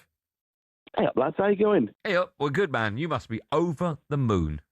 Me buzzing. As a Forest fan, as a football fan as well, I think we've got such a good team, such a good squad of players. It's not worked for many reasons this season, as you know. Thankfully, the manager's come in. He's done wonders. And now we're playing like we should have been playing all seasons, I think, personally. Got some great players here, mate. But I'll always say, hard work will always beat talent unless talent works hard. And now you've seen both that from Forest now. Hard work and talent, and that's showing off. You know what? When you look at it, Kev, now, can you really now look forward to this Villa game in the second leg? Because if you got beat today, you're looking over your shoulder at relegation, you're thinking, we're still in it. But the fact that you've won this game, I don't think you'll go down now. Can you really enjoy now and look forward to Thursday? Oh, mate, I don't think Wolves. I think last night Villa played into our hands because they played the second string and they looked terrible. And it wasn't just the skill. There's obviously skill there, but there was no fight, there was no bite, there was no chase. There was nothing there that made me think, God, these boys are trying. Now, we come out today, we've got 8 changes today. And it wasn't about the skill. The first thing was hard work, press, chase, press and chase. Listen, I agree with all that. But they were awful. Yeah, but the thing is, though, you get this a lot. Well, I see this a lot. Maybe it's because I'm a Forest fan a little bit, because I'm in the Forest camp. Everyone says someone's awful when the team, when the underdogs win, you always say, oh, that was awful. No, that was awful because we pressed them.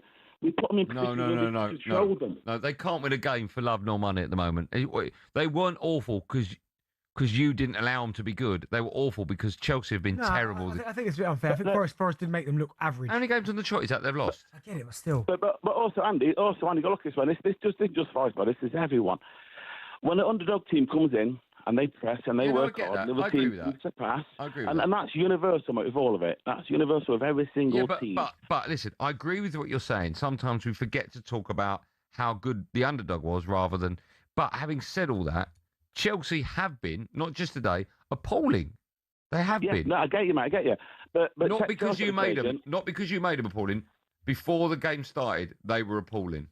Okay, but if we would have sat back and took in, if we would have sat back and just like it's on a cancel. I did last season with Nunez. This was great, mate. I love Nunez. But as everyone knows, last year Forest was right. You sit back, you're on the counter attack. Now it's like, since the manager's come in, it's like, no, we press. We press from their 6-yard box, and we press them. Look at Burnley, 1-0 down at half-time, come out, press, 4 goals. Sunderland, 5 goals. Today, 3 goals. We're playing Chelsea, we're playing the top teams, Man City 2-2. The teams we're playing fantastic football, and it looks amazing. Listen, I can't take anything away from Forest. I really can't. They were great today. 3-1 is at the Bridge. you've got to play well. But having said that, Chelsea are awful. You're not ninth in the Premier League and a side like Chelsea unless you're playing awful. Yeah, but again, I do go back to the Forest, not allowing them to get into. Yeah, no, you're right. But you are right. I mean, all you can do is you obviously sense weakness. You sense that there's a little bit of dysfunction in the Chelsea team, and you go, do you know what? We're going to try and run all over them, and they did that. Still to come, Bent is going to tell us what he's been serving up in his tea time takeaway. We take more calls as well. 03717 223344. But of course, half past means this. Hippodrome. What? Hippodrome. Hippodrome. Oh. We've done Ipswich. We've done it. It's gone. Not, Premier League. And you know what? Because it's a bank holiday Monday, we're not doing it on tomorrow's show. We are. No, Trust me, done now. Bring it up. Bournemouth's Junior Krupi has equalled the record for the most Premier League goals by a teenager in their debut season of 12. We want to know which two players does he share the record with. I'll give you a clue. Their first name for both of them is the same. All right? They have the same first name. No, it wouldn't be Wazza. Who else is called Wayne that's a footballer? That's a striker. No, I get it all. No. So it's a strike. They're both strikers with the same first name. The answer to that and more coming up live and driving talks after this.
Pressing sports story of the day is to Super Ali McCoyston in Ask Ali. I've got one of mine just quickly, Coyston, to start things off.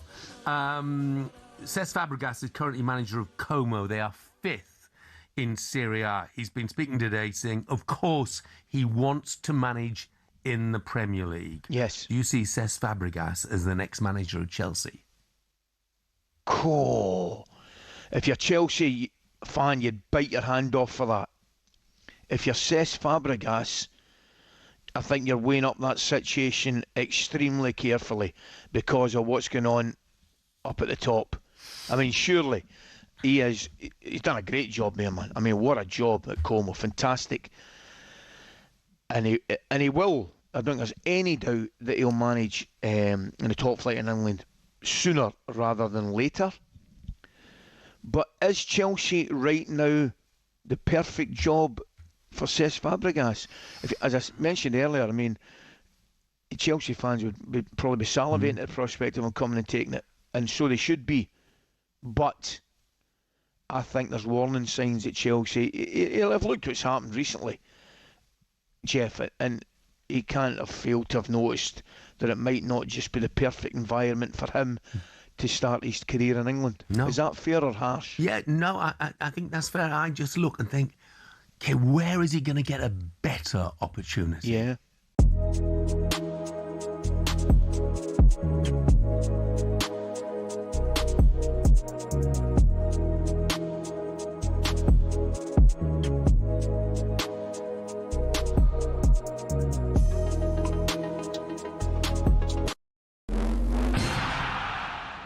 When was the last time you saw someone score with a knuckleball free kick?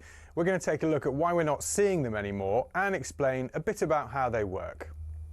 The knuckleball peaked in the 2010s after that Ronaldo strike against Portsmouth in 2008 inspired academy players everywhere. Here's a young Mason Mount. I tried to base my free kick on Ronaldo, hit the ball by the valve and it moves. So what do you do? Top corner. Now, no ball is perfectly aerodynamic, so as it travels, it creates ever-changing pockets of turbulent air, causing that unpredictable movement. Football's most prolific free-kick taker, Juninho Pernambucano, perfected the technique but didn't invent it. He was inspired by players from the 90s and even the 50s. So how do you do it? You have to hit the ball head-on with as short a contact time as possible so the ball doesn't spin. Hitting by the valve helps with that short contact time, as it's the hardest part of the football. So why don't we see knuckleballs much anymore? It's because players are being told not to shoot from dead ball situations because the XG is so low. In fact, as Opta shows here, since the 08-09 season, there's been a 10% reduction in players shooting from free kicks in the Premier League. And in 23-24, a record low of 11 free kicks found the back of the net. And the knuckleball, though spectacular, is imprecise, which is why it's becoming a thing of the past.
That's how I'd dance if I could dance. I'm not.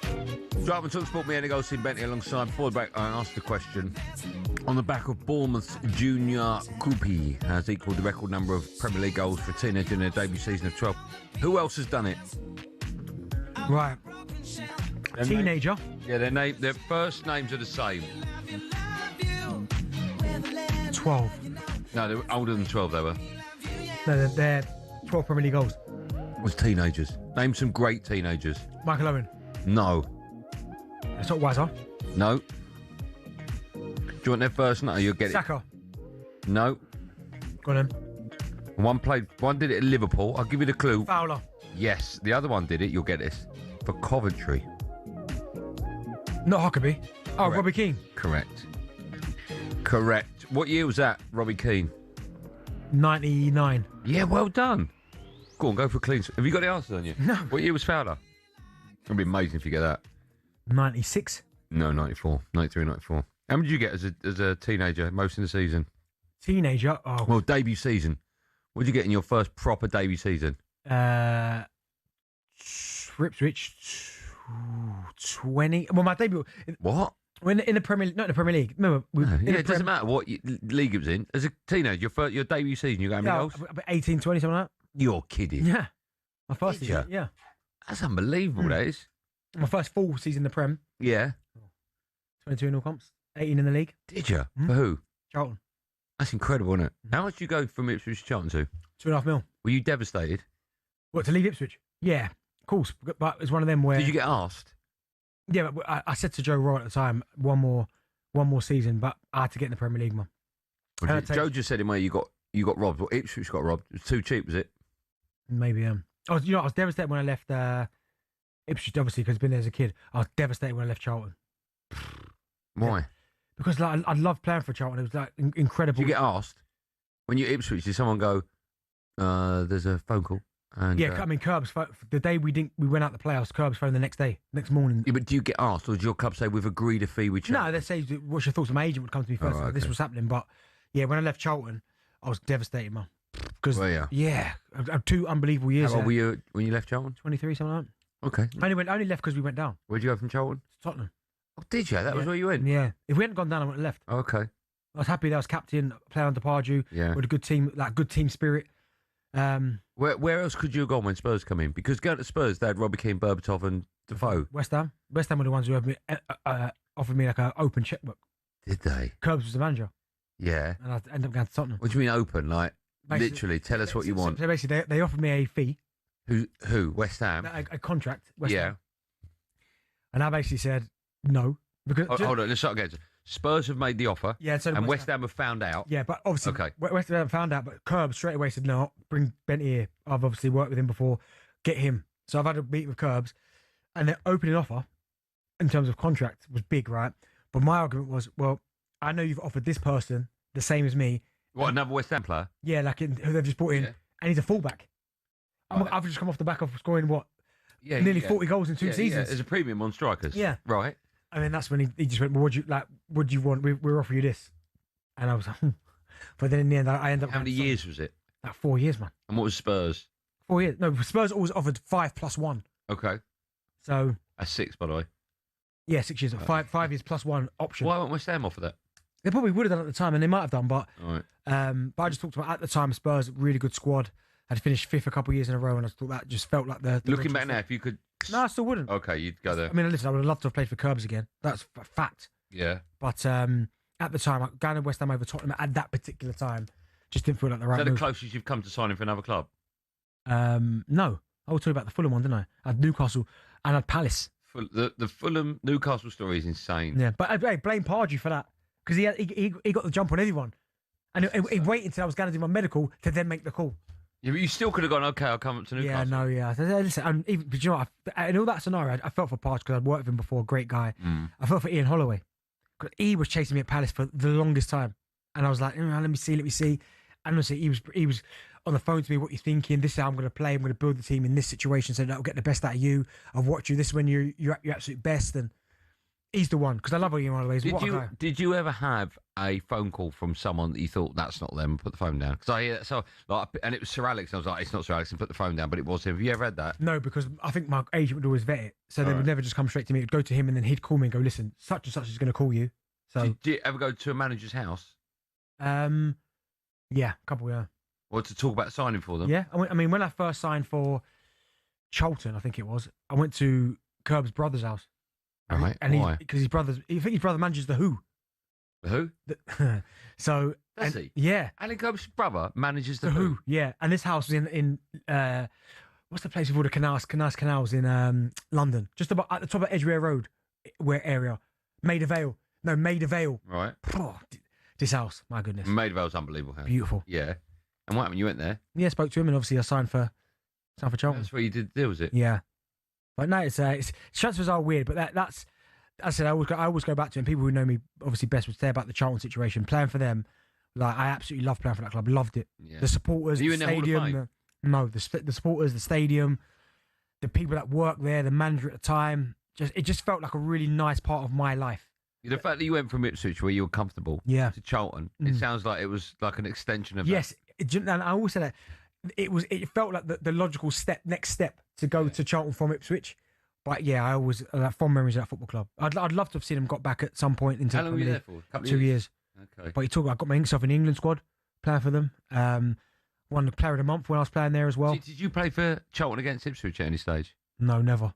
You never did that. No. You ever score against Ipswich? Yeah, a couple of times. Who for? One for Derby at Portman Road. Oh, did you celebrate? Nope. And one was for Villa at Villa Park against Ipswich. Was it the winner? No. Did you celebrate? No, I didn't celebrate any of them.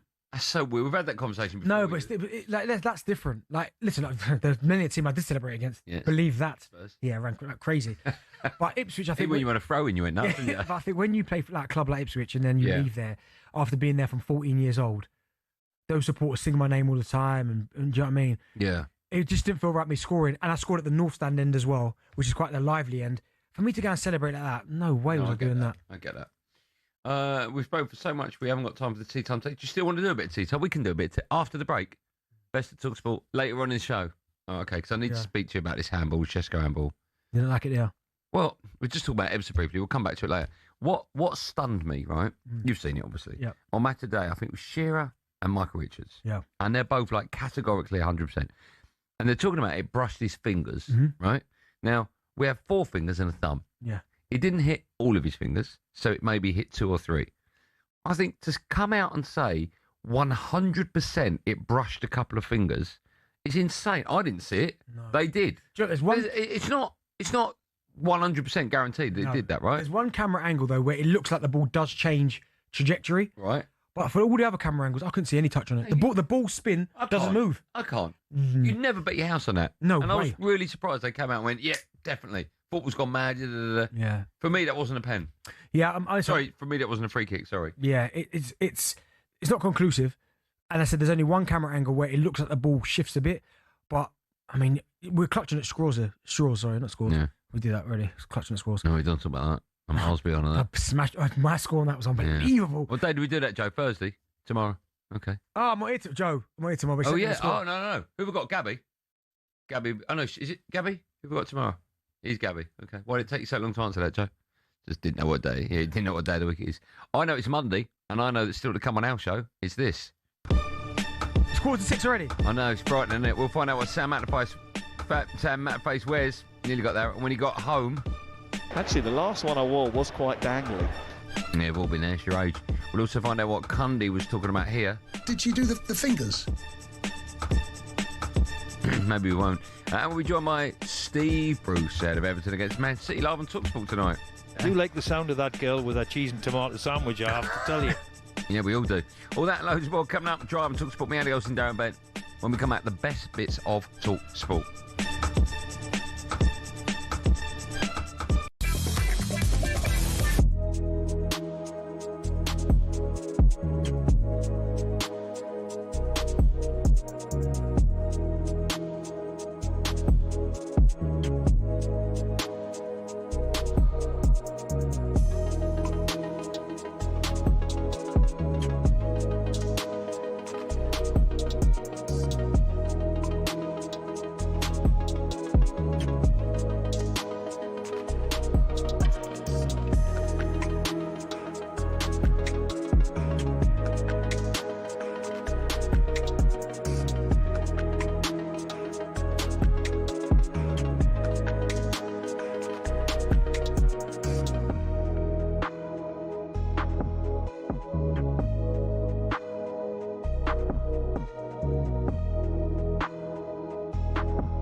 Let's squeeze one more in. Here's the fourth.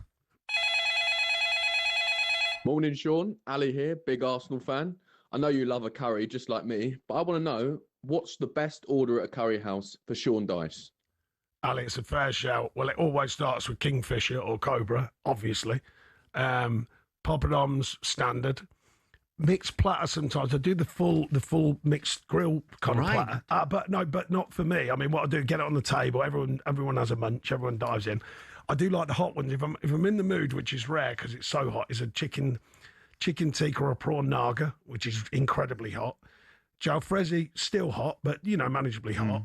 But now and again, you just want something a bit of flavoursome, even like something soft like a bit of chicken mixed with a bit of naga. You get that going on, and you're really on to a winner then. Yeah. Pilau rice, I like normally on mushroom rice. Garlic coriander naan. Now and again, a chili naan, depending on what food I'm having.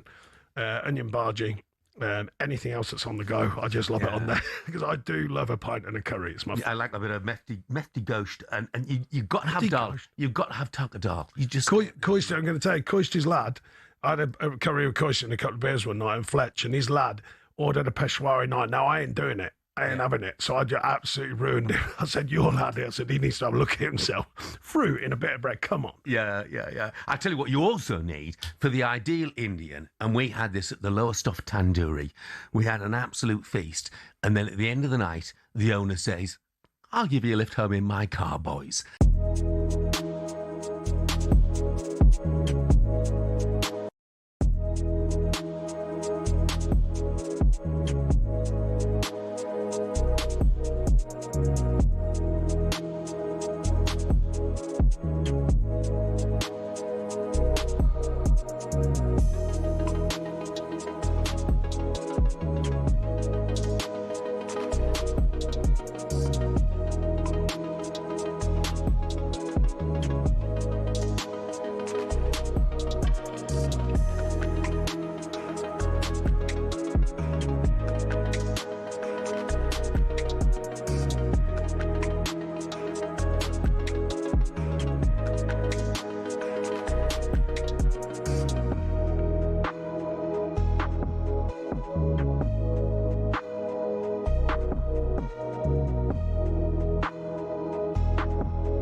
Start with talkSPORT, me, Andy Goldstein Bent, alongside in partnership with Giacomo. Get fresh looks and great brands from Giacomo.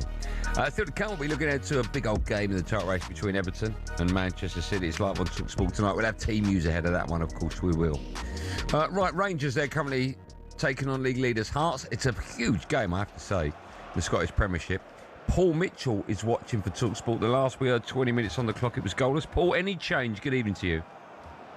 Good evening, it's Hearts 0, Rangers 0. Great atmosphere inside Tynecastle. Hearts have started very brightly indeed. They've came closest with a header from Craig Halkett, but just about 60 seconds ago, Rangers with their best chance. Tochi Chukwueze found himself just a couple of yards out, but couldn't get himself properly on the header of James Tavernier. Really good contest. Hearts look up for this. Rangers ready to hit on the break. So much to play for. Hearts and Celtic currently on 73 points. Rangers on 69. 21 minutes gone now. It's Hearts and Rangers 0-0. As soon as the goal goes in, we'll let you know if it goes in. It might not. It might be goalless. Right, time for the best of talkSPORT and friends. Let's kick things off with the weekend breakfast show. The wonderful Shabana was ranting to Tony Cascarino about housework. I just go round in circles in this house. Honestly. Having 2 kids, though, It's not coming out. You would think I had about 40 kids in that house. And I say to Jamie, that outfit's clean. Why is it in the washing? And then his golf stuff comes home, and then he unpacks the car and he digs out all the golf stuff from the car, and the car stinks of stinky feet because his golf shoes. Wow. I mean, that rant went on for the whole breakfast show, I think. How much housework do you do, Darren? Just get one of the cleaners. You've got an army of cleaners in your house. No, listen, it's... Finish the West Wing, Mr. Bent. No, what should we do now? There's a fair bit. I don't do that much, but I do the odd bits and stuff, you know. I'm quite obsessed with the old Dettol squeezy surface. And then just so it all... Yeah, I like to give the table a good wipe. I like that, yeah. A good what? Wipe down. That's what we say. When was the last time you hoovered? This morning, my one of the twins, I can't quite work out which one it was. Yeah? Why, because they look the same? No, because they flipping lie. Oh, right, okay. Dropped a bowl in the kitchen and broke it. Oh, no. So, what floor you got? Tiles? Tiles, yeah. So I had to get the hoover out this morning and hoover it up. No good, that is. Who at talkSPORT do you think has the messiest house? The messiest house, without doubt, would be Jack. I was going to say Jack. Messy. I reckon Jack will sort of open the cupboard, take out a packet, eat it, and then put the crisp and leave and walk off, and it will stay there. Do you know what I have in my fridge? And to be fair, in the cupboard. So you see, it's a goal. Rangers 1 up, yeah. You know, drink, cans of drink in my house. Someone in the house will drink it, and I'm convinced it's Milan. Will drink, like, say, 3/4 of it, and leave the last little bit in the fridge. So when I go in there's loads of cans that are half empty. That's terrible. That's terrible. Honestly. My kids do something similar. I'll tell you what they do in just a moment, but let's go back to Paul Mitchell. He's watching Hearts against Rangers. There has been a goal for Rangers. Paul can tell us more. It's come after 22 minutes. It's the first time this season in 4 meetings that Rangers have taken the lead against Hearts with the opening goal. It's come for Dujon Sterling. It's his second of the season. A Tavernier throw-in was knocked on. Sterling banged the ball into the ground, and it was enough to take it up and over the Hearts goalkeeper, Alexander Swallow. It was Finley's header that fell to him, and it took a little deflection off Steinwender en route to the top corner. It's advantage Rangers at Tynecastle. Hearts 0, Rangers 1. Wow. Always difficult when you're a goalkeeper and you've got divers boots on. Yeah, or lead boots on. Terrible that was. Reminder, Shaban and Tony, they're here every Saturday and Sunday from 6 a.m. Over to last night's commentary of Villa against Spurs. Sam Matterface and Charlie Adam were discussing one of the Villa players wearing earrings in the warm-up. We couldn't miss them. No. They're the size of satellite dishes. They were big. We've all had earrings, by the way. Let's not pretend we haven't. Don't point at me. Of course I've had an earring. Why are you so surprised? But Richard Reshman's surprised about the fact that I had one. Actually, the last one I wore was quite dangly. Have you ever worn an earring? Sam Matterface had an earring. I used to have a ring there, down there. What? On this finger, down there. Oh yeah, okay. What do you think I was pointing at? What's the matter with you? But no, I would never have an earring. What is the last part of your body you'd want pierced? Like tongue. I just don't get the tongue thing. No? I know so many people that have had the tongue, and when they've had it, it's the worst part of the world. Can't eat for a week. Well, that would stop you eating, wouldn't it? Be like a modern day Ozempic. What do you make of producer Joe's having his nose pierced? I sort of forget that Joe's had that done. Yes, it just suits him, doesn't it? Yeah, it's very bizarre. I don't even know that he has. The fact you mention it. Joe, do you pick it? No, I don't mean your nose. I mean the ring. Did you pick the? They just gave you the ring. Okay. Remember that the live commentaries continue tonight with Everton against Man City from 7 p.m. Let's finish with the latest episode of 21 Minutes to Go. Or not. No, we are. Here's a story about how a dinner party revealed how terrible. Oh, this is unbelievable. I'll be the judge of that. No, this is how a dinner party revealed how terrible my memory is. Have a listen. This is nuts. Mrs. G went, "That's Jill." Yeah. Jill. And I noticed. Anyway, next morning I got up and I went, "That Jill looks familiar." And she went, "Thursday, 2 days ago, she was the doctor that gave you the prostate exam." No. Yeah, but I mean, So, I mean, you didn't see Jill's face, I'm guessing. There's only one way you're going to find out whether it was Jill or not. Yeah. If she took her glove off. Did she do the fingers? Yeah, she did the fingers, yeah. Did she? Isn't that insane? 3 days earlier, she gave me a prostate exam. I went to a dinner party. I didn't know her. It was my mate's mate. All right, how are you? Didn't recognise her. Until I got home the next day, my wife said, yes, she gave me the prostate exam. That's how bad my memory is. Wow. That's frightening, isn't it? Yes. Have you ever embarrassingly forgotten someone's name? Yeah, it happens all the time. It's not even so much embarrassing, but sometimes I've met a lot of people in my life. I've been very fortunate. Oh, don't show off. So when someone comes up to me and goes, "Do you remember me from school?" It's not going to happen. No. Apologies. Unless it's a teacher. Have you ever forgotten Mrs. Bent's birthday or anniversary? Great question. No, never. Haven't you? Never. When's your birthday? 23rd of March. Same as Mrs. G. Yeah, 23rd of March. How weird's that? We've got no chance if we forget. Yeah. What's your favourite finger? Chocolate. The white chocolate finger. You like your chocolate finger, do you? Yeah. I don't think it meant that. And remember to download 21 Minutes to Go with me and Cundy, wherever you get your podcasts. Or do. Yeah, do you know what? New episode comes out today. It's a serious question. And there's a bit of Darren Bent in it. I hope not. You ain't paid me for that, so I don't give you permission to use it. Well, I've used it off talkSPORT. Well, no, I don't give you permission. Well, the podcast is made with the friends at talkSPORT. No. Go on, what's your question? Quick one. Why not giving you the love 21 minutes ago? I'm hearing every advert on there about why aren't you outspoken? I know. Or how to win a podcast. How to win the My podcast. agent's talking to their people. What's going on? I don't know, man. And it used to be pushed on the Breakfast Show and Jim White. And I asked Jim White's producer, I went, does he do it anymore? And he went, no. And I went, why not? He went, you know what Jim's like? And I'm like, yeah, but that's your job as a producer. Producer Joe tells me to do, so I'll do it like that. Yeah. What's that? Go to a break. Okay. More from me and Benny after this. Sorry, producer Joe.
Michael Carrick feels very comfortable being the Manchester United manager. He looks as if he wants the job. He doesn't get flustered by the fact that he has to wear that blazer and walk down that touchline. He's a natural fit for it, and he said that yesterday, that it feels quite natural for him.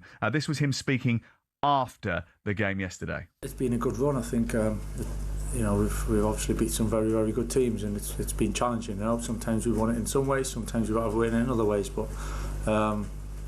Yeah, listen, I love doing what I'm doing. You know, it's a great position for me to be, and it feels pretty natural. If I'm totally honest, I'm not being blasé, because it's a difficult role, but it feels that I've been here a long time in different times, on and off. But I kind of understand what it brings, and to be sat in this position is a good position to be. James, just following on from that, Michael, will you be disappointed now if you don't get this job? We'll have to wait and see, you know. All we can do, I think, when we came in, I think Champions League, to be honest, was a little bit in a distance, and we wanted to try and get back into Europe. So to be where we are, the one the players have put together with 3 games to spare is a good achievement. I see it as just being a step, though, you know, we're not over celebrating it, but whatever's going to happen is going to happen. You know, I can only do my best for the club and for the players especially, and try and help them as best as we can, and then see what happens after. It's the best run that Manchester United have been on since March 2019. Ten Hag did have a 9-game all competitions winning run in late 2022, early 2023, 8 in 10 in the Premier League, but none of them has produced as many as 10. Aguero, Solskjaer, Deeney, Watkins. Sure, you know all about those last-minute goals, but have you heard the one about the on-loan goalkeeper who saved his temporary employers from disappearing out the Football League and into almost certain financial oblivion? Back in 1999, Carlisle United, managed by Nigel Pearson, were fighting to stay in the Football League. Carlisle's finances were precarious with a capital P that season, leading to a scenario where, with 3 games to go, they had to ask the FA to sanction an emergency loan deal to bring in a goalkeeper. Swindon Town's Jimmy Glass arrived at the club. His efforts in his first 2 games earned the Cumbrians 2 draws. Those vital points meant that Carlisle went into their final game of the Division 3 season, now League 2, needing to beat mid-table Plymouth Argyle in front of their own fans and hope their relegation rival Scarborough didn't win against Peterborough at home. The game at the McCain Stadium finished 1-1, and with the same scoreline at Brunton Park deep into injury time, Scarborough's fans invaded the pitch en masse, believing their Football League status was secure, convinced they'd done enough to stay up. However, there'd be one more plot twist. Carlisle won a corner in the dying seconds, and up came Jimmy Glass. In one of those you couldn't make it up moments, Glass scored from a rebounded header and was promptly swamped by teammates and thousands of fans who quite simply couldn't believe what they'd just witnessed.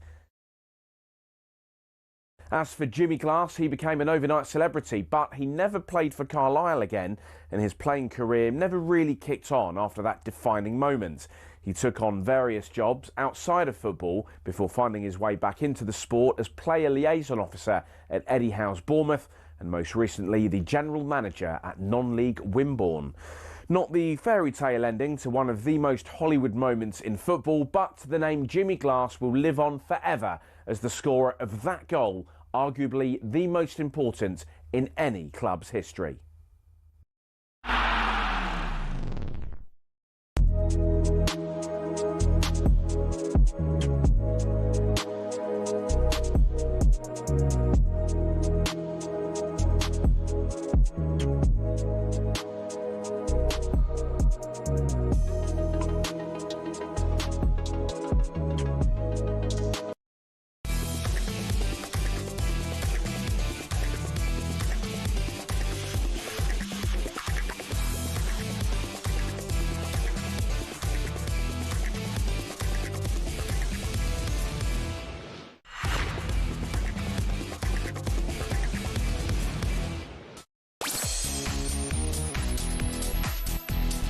Welcome back to Last Hour Drive on talkSPORT Bank Holiday Drive. I've made an effort. Darren Bent's made an effort. I think Sol Campbell's was massive. I've heard that about him. I've heard that. Still can't be looking at. Oh, what a build-up this is going to be. Wardle against Dubois. And it's live on talkSPORT with DAZN this weekend. Looking forward to that. That's going to be a humdinger. Don't blink. That's what they call it. Don't blink. Don't blink. Right, there's a big, huge, massive game in the title race tonight. Bet he can't wait for Man City to slip up. And of course, it's a game you can hear live right here on talkSPORT. Arsenal 3, Fulham 0, and Arsenal move 6 points clear of Man City. This title race is by no means over. But the pressure now, really the pressure must swing. And it's taken mere seconds for Haaland to open his account tonight. In music, we know we are playing for, so we don't have any result that win, win, and win. Whatever you think, playing catch-up is difficult. Having to win does put a bit of extra pressure on you. Gets it back onto his right foot, shoots into the far corner and scores a terrific goal. Kiernan Dewsbury Hall. We'll give ourselves every chance of maybe getting something regarding Europe, maybe not. But we've got to try and make sure we fend off all the other teams as well. And now there's only one question. What happens next? It's a big one. It's a big one. Man City, they go to Everton live on talkSPORT tonight, knowing they need a win to keep pace with Arsenal at the top. They are currently 6 points behind them. 2 games, of course, in hand. Arsenal's goal difference is now 4 better than theirs, and we'll be looking ahead to that game in more detail a bit later on. Just a quick word on that. I mean, we're at that stage now where if you don't win, i.e. Man City or Arsenal, if you don't win the game, that's sort of pretty much it, in my mind. Not so much it, but it lives an uphill battle. I mean, if Everton get anything tonight, I think that's it. Do you know what's mad, right? So Everton, we both agree Everton have had a really good season. Yeah. They're 11th. Yeah, but that's good for Everton. No, but you almost feel like the way we've been talking about them, they should be better than 11th. Well, You know- I think before the season started, if you said Everton were going to get top 10, every Everton fan would have gone, good. Yeah. We should be getting minimum top 10. And you got to build on success, and I think that's... Well, if they win tonight, they go 50 points. They puts them in 8th. Yeah, that's unbelievable. Or the 9th because of goal difference. That's unbelievable. Mm. Everton at the moment probably aren't better than top 7. Would you say that's fair? Yeah, but they've had At the moments where you go, fair. Yeah. But come on, Everton, I need We'll talk about that game a bit later on. Man United still Champions League football for next season with a 3-2 win at home to Liverpool yesterday. talkSPORT understands that Michael Carrick is edging closer to becoming the permanent manager. He spoke to talkSPORT after the game and said he was buzzing to be back where the club belongs. No, we're delighted. I'd have to say Champions League was a long way off at one stage, you know. So it was European football was obviously an aim and a target, and we found ourselves probably ahead of schedule. You know, 3 games to go to be actually in the Champions League. It's a great run that the boys have put together. We can move on from that. It's a good step, and we can keep kicking on. From Michael Carrick's perspective, he couldn't have done any more to get this job permanently, right? I mean, he took over. The club was not on its knees, but a shambles. Yeah. What? Pardon? Something show you thought I was going to say it was both. Yeah. But now for Man United to get Champions League football, for coming in and changing things with the players that were there already, good players, by the way, he's done a great job. Yeah, he has. What is he? Only lost 2 games, 2 draws, 10 wins. Give real belief again into this Manchester United squad. Almost threw it away yesterday, but he didn't. The goalkeeper did. Well, yeah, of course, but so the players made that decision. No, just a goalkeeper. Yeah. But no, I think for Michael Carrick, he's done a wonderful job, and he's earned the right, as you said, to get the job. I was listening to a fan on the Breakfast Show this morning, and was it the Breakfast Show or White and Jordan? I can't remember which one it was, and he was saying that nope, Manchester United are a big club. They're on the same level as Real Madrid and Barcelona and these clubs. They need a big world-class manager. And he was like, you look at all these other clubs, like the Barcelonas and the Real Madrids, they have high-quality managers. And I thought, well, that's not incredibly accurate, because when Pep got the Barca job, he was from within. Zidane, right? Zidane came from nowhere. Do you know what I mean? But I know his name was Zidane. Yeah, but no. Arbeloa's been in charge of Real Madrid, so Xavi obviously came through. So I think if Carrick's the right man, there's a feel-good factor and the team's playing well. I don't see any negative situation in terms of giving him the job, because it's been brilliant. It's been positive. The team's playing in a really good manner. Other than the Leeds performance first half, second half you're better, but you just got beat in that game. He's done a really good job. So I don't know why you're almost going to scrap that to try and find something else. Yeah. That might not work. Do you think he'll get the job? I think so. I don't know why you wouldn't give him the job. No, nor do I. If he doesn't get the job, do you think there's other clubs in the Premier League that would look at that situation and think we could do a job for us? You'll get some, of course, but I think some people might have been scarred by the whole Ruud van Nistelrooy scenario. Okay, let me ask you this, right? I know Spurs have got a manager. Yeah. Let's just say that Igor Tudor came in, wasn't that good, stayed to the end of the season, kept him up. Spurs are looking for a new manager. Yeah. Someone like Michael Carrick, yes or no? No, because right now with him, what he's done at United? Yeah. No, again, I think some people might have been scarred from the whole Ollie situation when he left, and certainly the Ruud van Nistelrooy, he did okay for 4 games, got the Leicester job, and look at Leicester now. Yeah. So I think that he's done a great job, and I think I'm not quite sure what other top clubs. Listen, he's going to get a job somewhere because he's a good manager, obviously, but I don't think any of the big 6 would be looking at him going, yeah, we'll have him because of what he's done at United. But all he can do is end the season strong. You say that. If Unai Emery went to Real Madrid and Man City didn't take it, you can't see Michael Carrick going to Aston Villa? No, I don't know if they do. I don't know if Villa would. Do you know that kind of club? No, I just can't see it happening. I can't. Okay. Everton, if Moyes left. Yeah, maybe Everton potentially, but the expectations are different at Villa. Yeah, of course, you're right. Yeah. What about Arne Slot? What's going on there? Can you see him being Liverpool's manager start next season? Do you know, I still think they will, but that performance yesterday, and I know they've had a lot of injuries. They did have a lot of injuries. Yeah, no, Isaac Ekatike. So goalkeeper's missing. Yeah, I think they might look at this season and go, almost write it off and go, if he can finish in the Champions League, great. But how he starts next season, because I think he's been here 2 years now, or come up to 2 years. He won the Premier League in his first season. That gives you a little bit of cachet, doesn't it? You've won the Prem. Cachet is not a word you've used before. Why did you use that? Because I've got vocabulary in it. Crazy. But, cachet, I don't know if it's the right word. It gives you a bit of cachet. Yeah. What was it? I used another word that was what was the word last week? I'm sure I got it wrong, but I can't remember the word. Did you use or I used? I used the word last week and you went, is that a thing? Is it? Yeah. But no, I think that honestly, I think they'll see how he starts next year, start of next season, and then make a decision. Or they'll see how pre-season's shaping up. What's gone wrong? Injuries, lack of form. He's had to change the whole team, though. He's had to change the whole team. He spent a lot of money, but a lot of Liverpool fans who are a lot closer than I am to the club, because I don't watch him every single week, they are convinced that the Diogo Jota situation has played its part this season. And again, I can't answer. Very difficult to comment on that. That's the thing. I can't sit here and go, really, because no, you can't. I've not been in that scenario. So they might be feeling that. But again, a lot of Liverpool fans who I know have sworn by that. That's the reason as to why. What I will say about the Diogo Jota scenario is, of course, going to affect people, right? It can't not. It can't not. So I do think that is a factor. I don't know how big a factor, but I do think it is a factor. Yeah. But I also think that a new manager coming in and getting rid of Mohamed Salah, and Mohamed Salah not playing anywhere near the Mohamed Salah we've seen over the last 3, 4, 5 seasons, it makes a big difference. Trent, right? Yeah. Trent going, big difference. Yeah. A couple of other forwards have left the club, big difference. Yeah, Darwin. Certainly, Louis. Who's gone to Germany? Yeah. Luis Diaz. Luis Diaz. Right. So whilst the Diogo Jota scenario is horrific, and of course we'll make it in, well, it goes without saying, right? I do think the new manager's come in and has literally not ripped up what was there, but the squad beforehand that Klopp put together was an unbelievable squad of players. Yeah. And now, for whatever reason, players are getting old. He's shipped them on. The goalkeeper, the injuries. And you're definitely right about the Salah. His form. No, because last season he won PFA Player of the Year, won the Golden Boot. No one saw a scenario where he completely falls off a cliff. Defensively, they've not been at it. Obviously, two new fullbacks trying to get them integrated into the squad. Alisson's had his injuries. Yeah. The middle of the park hasn't been as assured as it once was. And in the attacking area. So he's had all this to deal with, and that's why I think next season, Wirtz, Isak, Ekitike, these guys will be better for I think Wirtz will step up next season. He's started to find his feet a little bit. Yeah, I think they'll be better for it next season. Yeah. I really do. Okay. What's needed for Liverpool?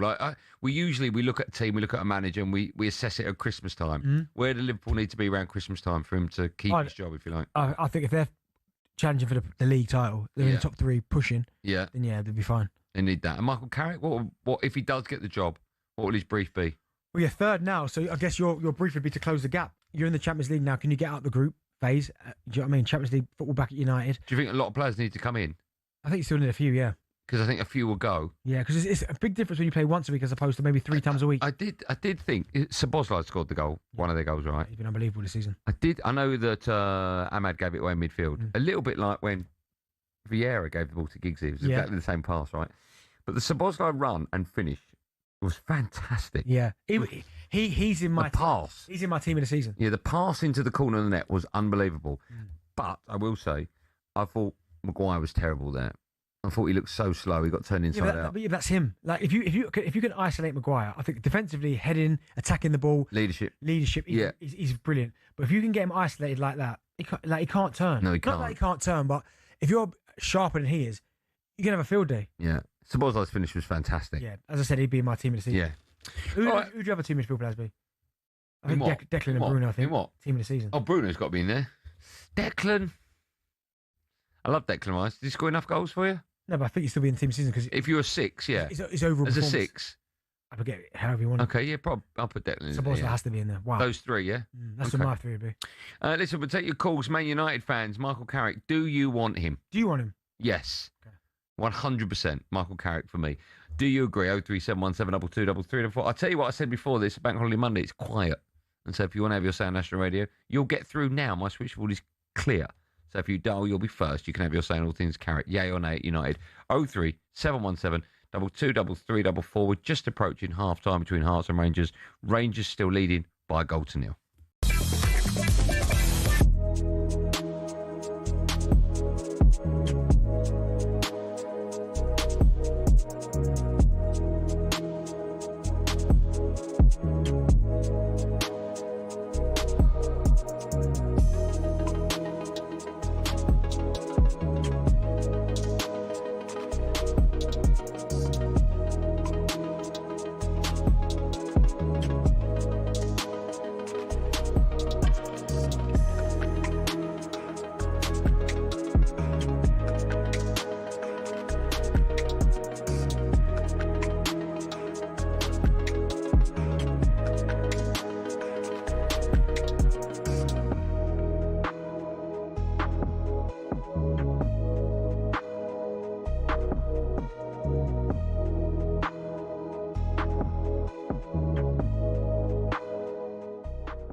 now that we're just about safe, I hope that we throw that game against West Ham and Callum Wilson comes and scores just about and just absolutely hammers you guys, because it would be the greatest thing in Premier League history.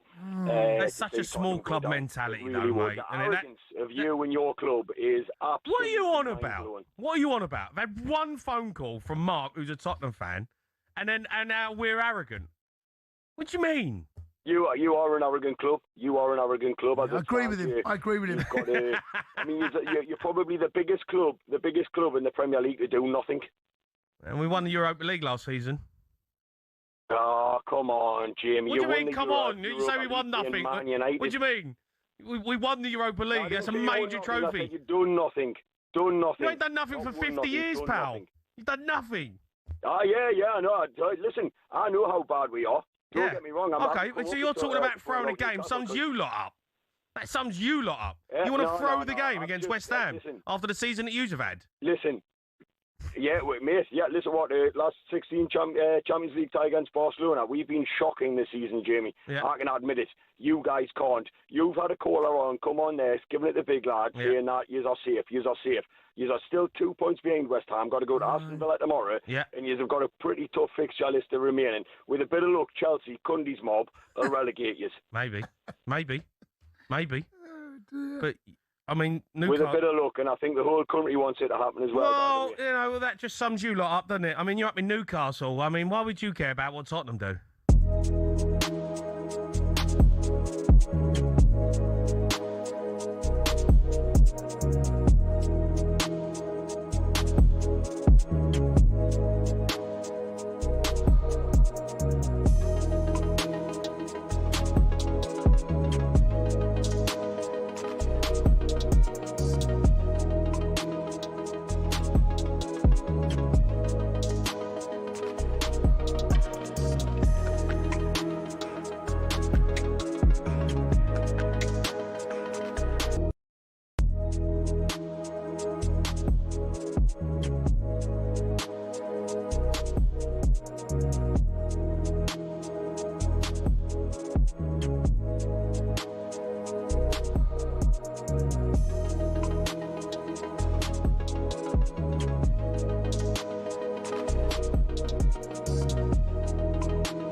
Tune and a half, isn't it? Is it?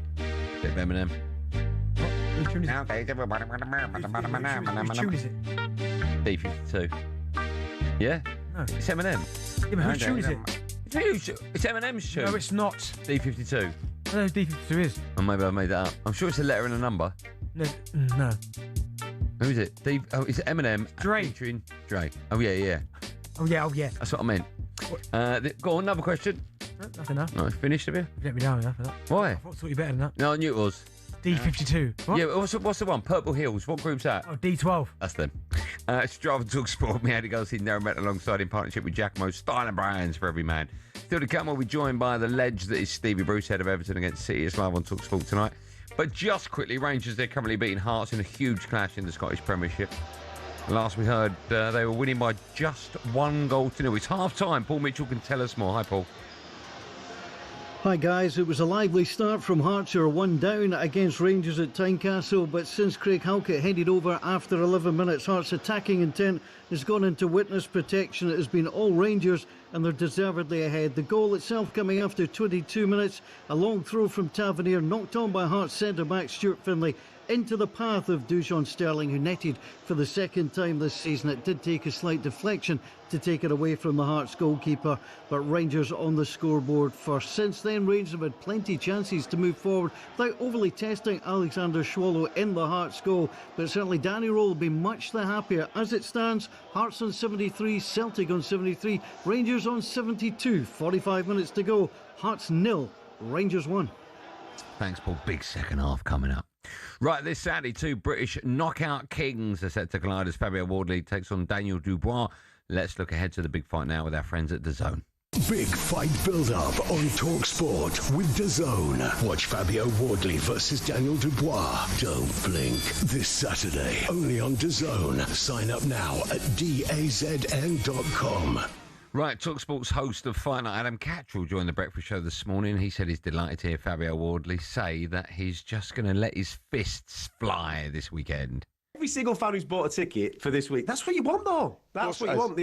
The title of this, Don't Blink, is absolutely perfect because these boys have the ability to put the other guy's lights out within a split second, and that's what you want when you're tuning into heavyweight boxing. For me, and I know I'm biased, but the best moment in the whole of sport is when you've got 2 absolute units stood in front of you, and then the corners start to filter out. You can hear them say seconds out. There's just 2 lads, a referee. That moment of anticipation just before it kicks off. Oh, my days. I can't wait for that on Saturday night. Nor can we, Catman. We can't wait for that. We're building up to this fight throughout the week. How excited are you about it, D? I really can't wait for this fight because it's one of those proper fights where you go, it's a 50-50 call in terms of who you think is going to win. Both guys in their prime. Do you know what I mean? Like, it's not like we're thinking, oh my goodness, this fight's come too late. They're both ready to go now. Hats off to Wardley as well, because it feels like whenever he's fighting, I'll fight anyone. I'm ready to go. I'll fight anyone. Had that absolute crazy fight with Fraser Clark, the first one. Then he absolutely delivered one of the worst punches and knockouts I've seen to Fraser Clark in the rematch, which was awful to see. Yeah, it wasn't. And then where he really surprised me, I thought, you know what, he's ready to go. Yeah, he got lucky with the Justice Hoon. He was not even luck, but he found the punch from somewhere. Is when he fought Joseph Parker, because Joseph Parker was on a run, and a lot of people were saying, nah, this is a step too far. I agree. And he stopped him. This fight, I'm thinking, I think he wins it again. I think he stops him relatively early, Dubois. And the reason why I say that is because I think he's got more heart than Dubois. Now, that might be a bit harsh because he's been beat twice by Usyk and been beat by Joe Joyce. But certainly the second Usyk stoppage, and when the referee's counted to 10, he gets up and walks over to the corner. I'm a bit like, yeah, did you really want it? Not even spin, he just gets up and walks. Yeah, are you really in this fight? And I just think if Fabio is hitting him and almost taking away his heart, will he have the guts to gut it out in there and try and stick with him? It looks like we're going to see Fury against AJ, right, towards the end of the year. Yeah. Do you think that if Fabio Wardley wins this, that the winner of that will be his next fight? Yeah, I mean, if that's the path that he wants to go down. Why would you say that? Is that not a good path for him to go down? Yeah, because I don't know what's going to happen with Usyk. Yeah, he might want to step up and try and take Usyk out. Fabio Wardley, do you know what I mean? More belts. I mean, I almost feel like why would you want to fight? I know it's money obviously talks. Like a backward step. Not a backward step, but I almost feel like Fury and AJ, it's not going to be a one-off. I feel like there's going to be a 2, right. Yeah. And maybe even a 3. So what are you hanging around that for? Money. Yeah, let them do that. You go and fight someone else, like, I don't know. You got a Toma still there. We don't want to fight Toma yet, do you? Usyk. There's people there for him to fight. Yeah. But Fury and AJ are going to wrap themselves up for the next couple of years, I think. And that was look ahead at Wardley against Dubois with DAZN. Don't forget, of course, you can watch it this Saturday, only on DAZN. Buy it now at DAZN.com. Big fight build-up on talkSPORT with DAZN. Watch Fabio Wardley versus Daniel Dubois. Don't blink. This Saturday, only on DAZN. Sign up now at dazn.com. Now, not too long ago, Chelsea lost for the 6th time in a row in the Premier League. They were beaten 3-1 at home by Nottingham Forest earlier on this afternoon. The Chelsea interim boss, Callum McFarlane, he's been speaking to talkSPORT's Ian Abrahams. Because you're only here to the end of the season in the job you're doing right now, how difficult is it for you to identify what needs to be put right at this club to take it back towards where it was 4, 5, 6, 10 years ago? It's a good question, but it's not my place. That's not my job. My job is to prepare the team for 4 more games, to get training right tomorrow, to get the meetings right, to review the game, to be ready for Liverpool. So I'm looking at things from a much shorter lens. I appreciate that, but the owners might want your input as well. I mean, you're the guy coaching this bunch of players. Yeah, that's a good point, but it's not the time for that. I think the most important thing is to be in the moment and to make sure that day by day we're getting things right, because there's still a lot to play for, and we need to just concentrate on what we can control, which is our performance level against Liverpool on Saturday. Sorry. And finally, with your expertise, it's blur into one. I know. With your expertise as a coach, without just using a one-word answer, if you can, is what's broken here or has been broken here this season fixable easily, or will it take a while to get right? From using your coaching expertise. Well, it's your opinion that it's broken. Okay. Your question is it broken, first of all? My job is to prepare the team for Liverpool. You should be a politician. I'm not smart enough for that. My job is to prepare the team for Liverpool. It's not my place to say on the wider scale. Like I said, short lens for us. How can we review this game efficiently tomorrow?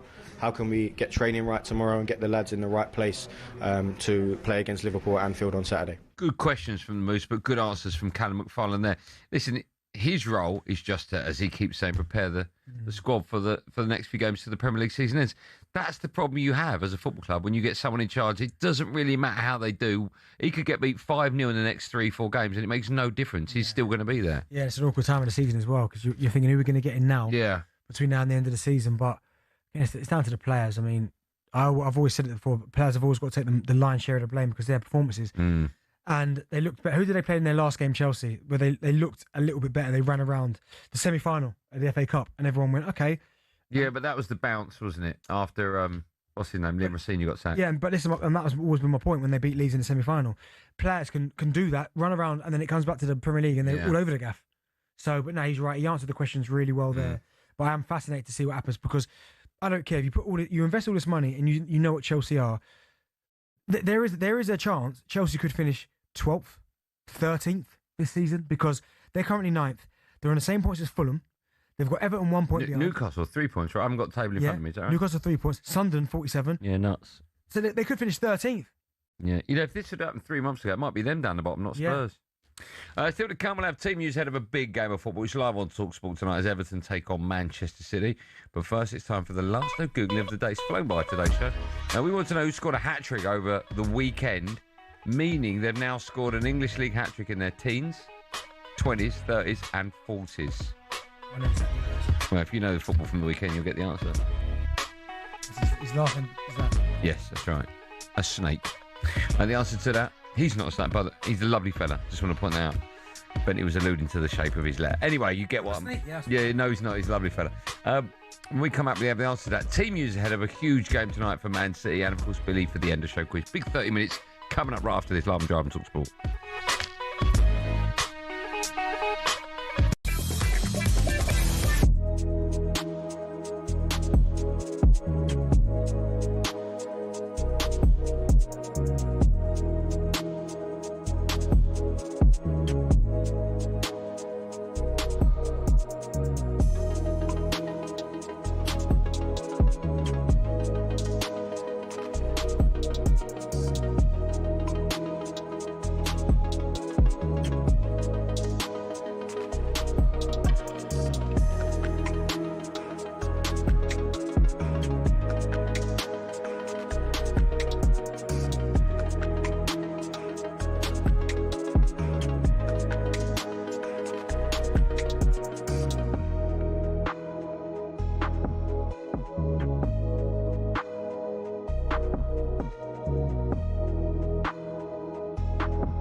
And what about Victor Gyökeres? Do we need to give him a handshake and say, well done? The last Arsenal player to score 20-plus goals in their debut season was Alexis Sanchez, 2014-15. Only Erling Haaland and Igor Thiago have scored more goals than Gyökeres this season.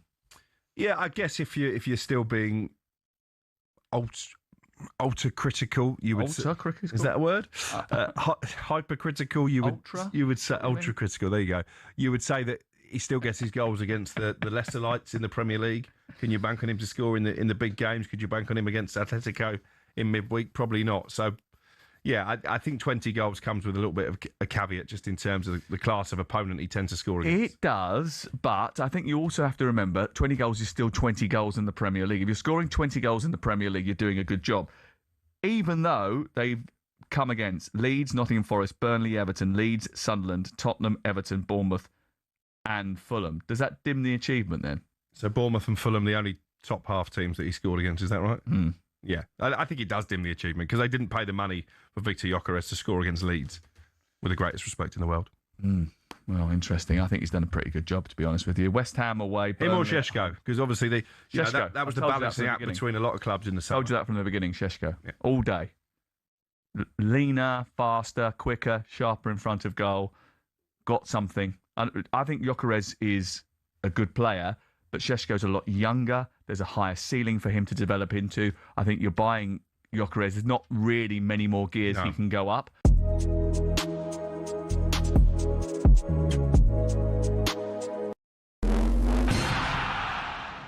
When was the last time you saw someone score with a knuckleball free kick?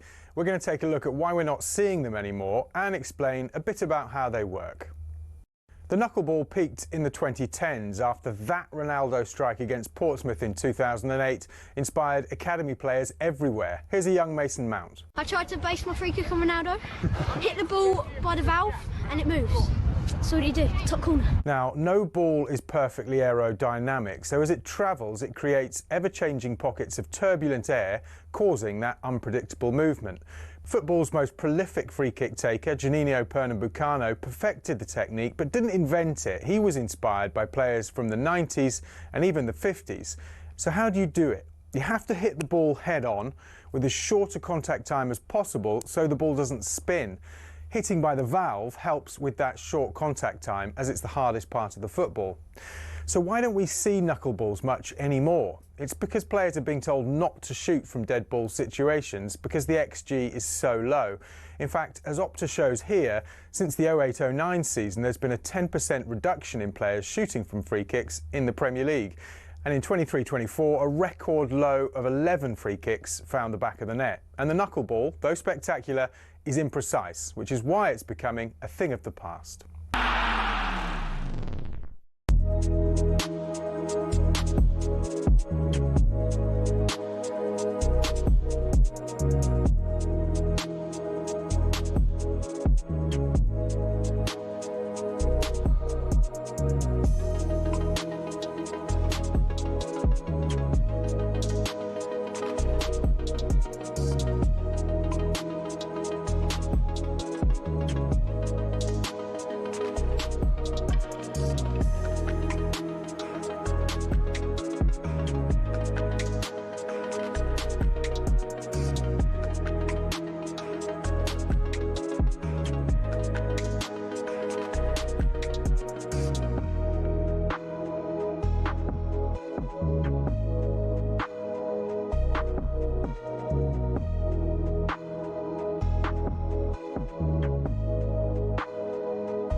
Tune that is.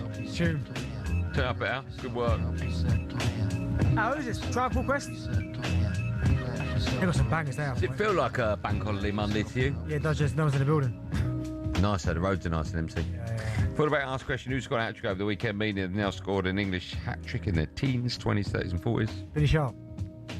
Billy Sharp, 40 years old. He must have scored some serious goals. I mean, I don't remember him scoring too many in the Prem, but I know good player, good goal scorer. In the chat, like in the EFL. You know who he reminds me of? He reminds me a little bit of Kevin Phillips. Can you see that or not? Nah, Kevin Phillips was better. I didn't say the same, just saying he reminds me of him. Nah, don't remind me of his Kevin style. Phillips. No. You didn't see that at all? No. Kevin Phillips, honestly, wow. Yeah, great player. That was his biggest club. When he was at Sunderland. Was that his biggest club? I know he had that one season where he was absolutely flying, got into the England squad, etc. Yeah, he won the Golden Shoe as well. Yeah. I mean, he played for What was his big Birmingham. club? He played for Birmingham. Yeah. West Brom. Right. Sunderland. Kevin Phillips. Super Kevin Phillips. Where else did he go? He didn't get a giant move, did he, to a big club? No disrespect to Sunderland, but you know what I'm saying. Whenever you say top no six. disrespect, you disrespect. The top six. He didn't. I'm trying to think where else he went. He didn't go West Ham at all, did he? No. Kevin Phillips. No. Great striker though. But Billy Sharp, yeah, I think he must be one or two. I'm sure he is in terms of highest EFL goal scorers of all time. Yes.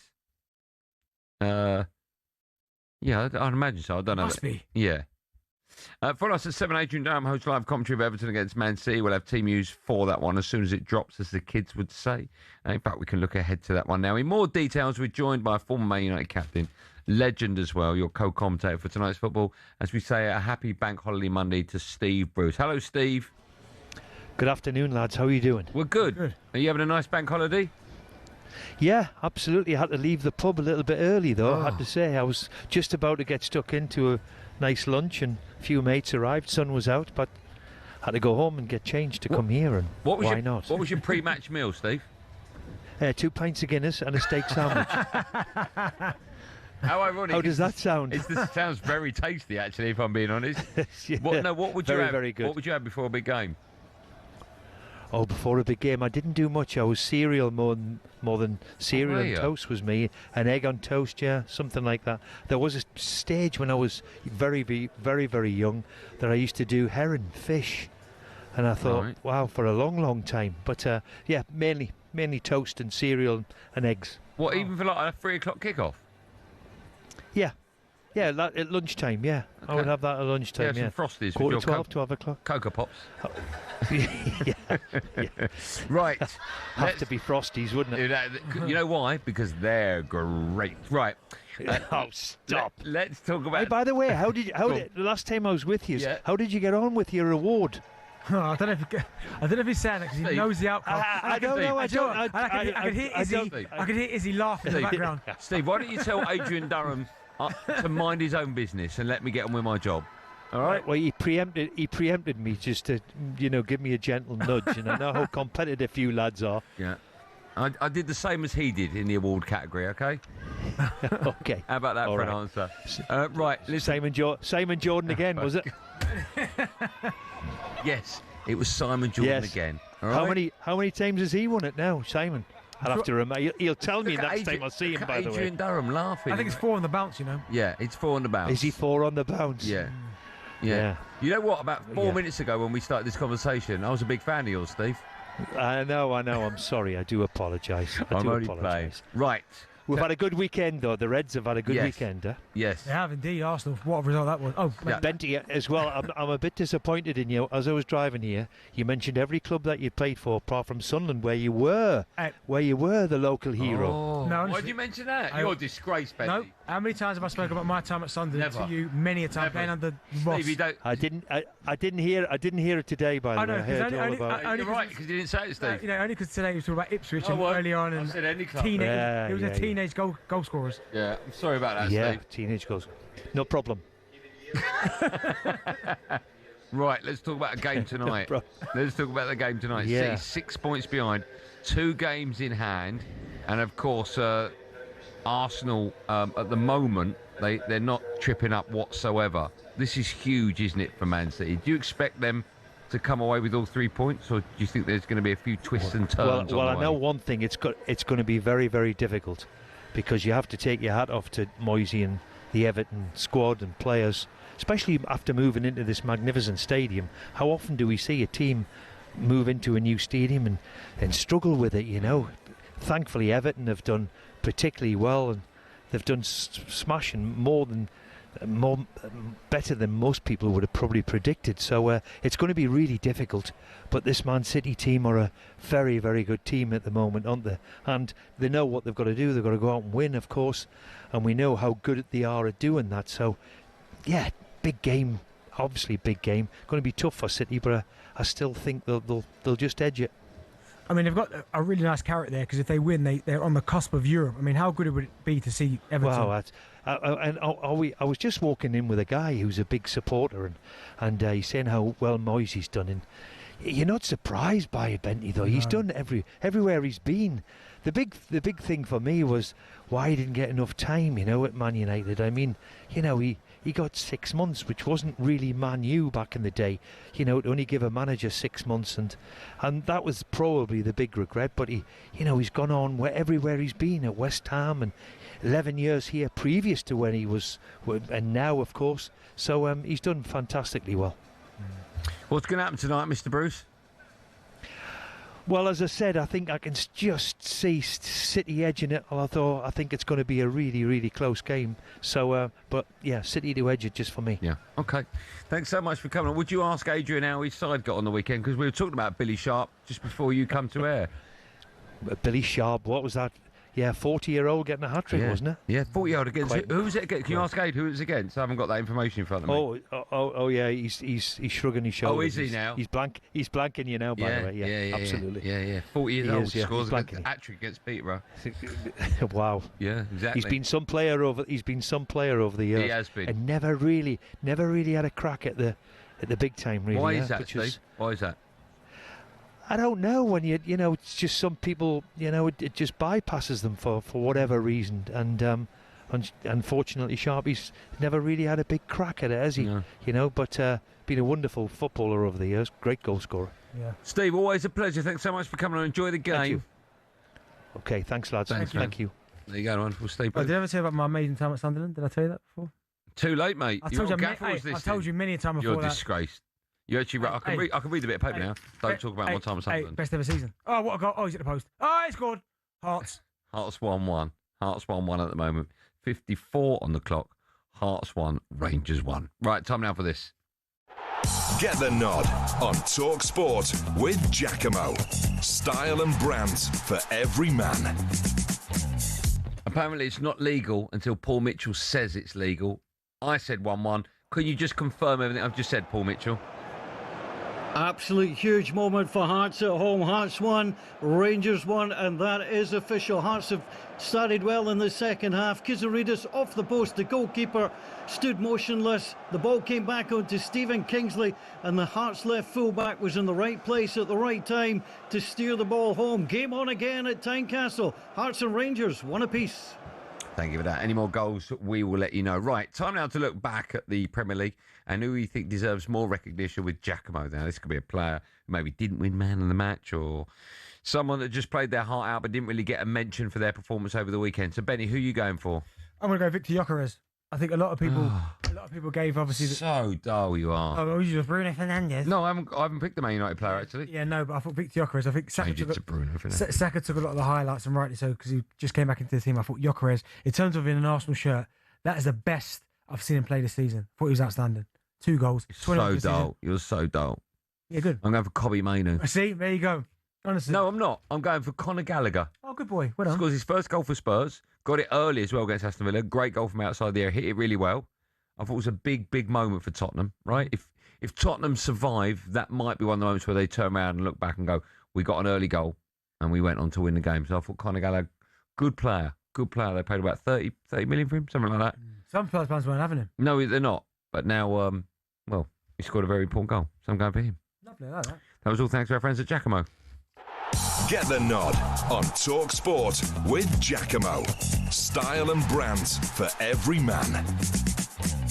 Why did you leave out Sunderland chat? What was that about? No, because we spoke about goals as a teenager, and obviously I went to Charlton from Ipswich when I was a young kid, because you asked me about my debut. What have you got against Sunderland? Nothing. Why don't you like them? Nothing, I love it. Well, you didn't mention it's weird. You mentioned this is what you mentioned. I was 27 Ipswich, when I went. You mentioned Charlton. Yeah, you that was mentioned it. Spurs. No, you didn't mention Spurs. Yeah, because you mentioned West Ham, a club you didn't even go to. You asked me about the situation. You didn't even mention Sunderland. Why is that? You are an idiot. Why was that? Why did you do that? Had a great time. You not enjoy your time there? Loved it. Let me just say my part before Andy. Terrible. Isn't that terrible, everyone? What other clubs did you mention? I had a great time at Sunderland. Yeah. Unbelievable time playing for Lucy. Yeah. A lot of goals in the time I was there. Great place to live, by the way. Yeah. Great nightlife. I loved it. No, I loved it. Absolutely. Was it nice to see Brucey? But now, when it's him? No, when you saw him, was it nice to see him? Oh, you're such an idiot. What? Because nice to see. What's the next line again? To see him. Yeah, nice. Nice. But no, you had a great time there. Loved it. Every minute. Yeah, that's why you mentioned it, yeah? Every minute of it. Steve Bruce comes on, he's upset you haven't mentioned it. It's 25 goals got for Brucey that first season. Oh, well, you're paid very well to do so. That is your job as a goal scorer. Beautiful. What, 25 is it? Do you have a goal bonus there? Can't remember. You can. You're such a liar. You can. You got any Sunderland shirts at home? Yeah, yeah. What ones you got? The Sunderland shirt at home. Yeah, what one? Have you got the one where you scored a goal, lost 5-1 and went out celebrating? I didn't sell it. See, this honestly. When does he, Joe? When does he? It's only for a week. Is it? That's what they're telling you. Team news. They're going to have to pay well. Team news when we come back ahead of a big game, Man City in action, live on talkSPORT. As I said, team news right after this.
Some news coming in for you, Costy. talkSPORT understands Unai Emery is high on Real Madrid's shortlist to become their new manager. He's under contract at Villa Park since the summer of 2029.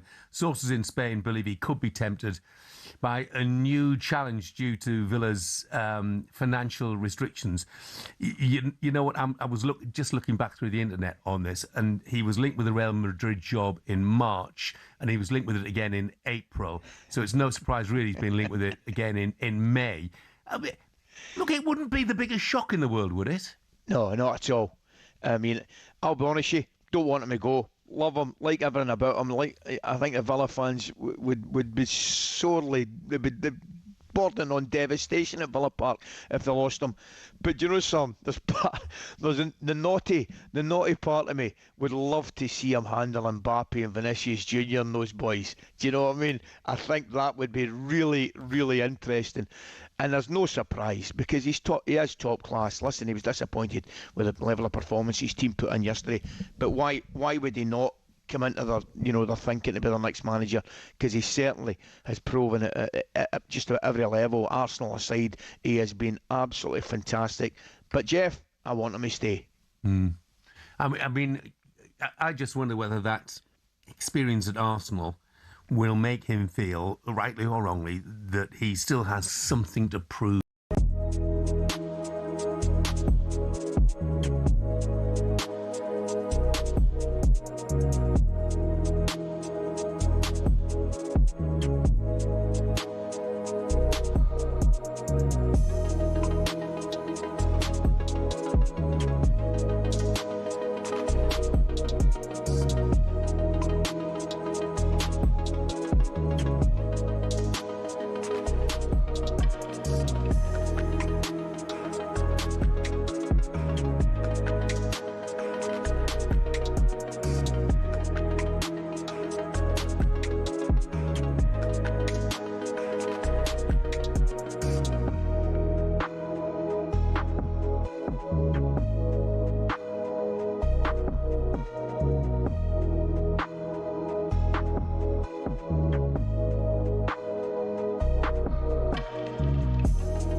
Today, Al.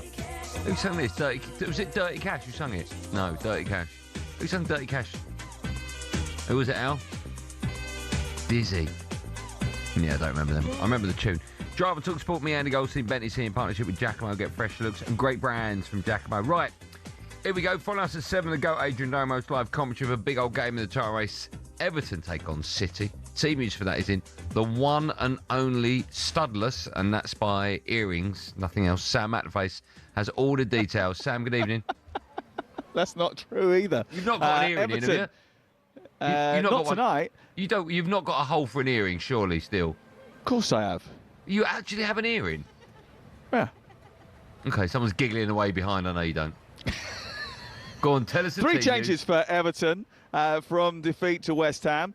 Pickford is their goalkeeper. O'Brien right back. Tarkowski, Keane and Mikolenko the back four. Irabunum comes in alongside James Garner in the centre of midfield. Dewsbury Hall, Merlin Rawle and Njai behind Beto in attack. Beto back after concussion protocols were observed. No Jared Brantford. He's still sidelined with that hamstring injury. He's going to miss the rest of the season. Manchester City have made 8 changes from the semi-final win over Southampton last Saturday evening. Donnarumma is their goalkeeper. Nunez retains his place at right back. Kusanov and Gay back together again. O'Reilly plays left back. Gonzalez and Bernardo Silva in the middle of the park with Semenyo, Cherki, Doku and Haaland. That front four that has become so familiar in the Premier League over the last few weeks are the ones that are charged with getting the goals that would fire them within 3 points of Arsenal tonight.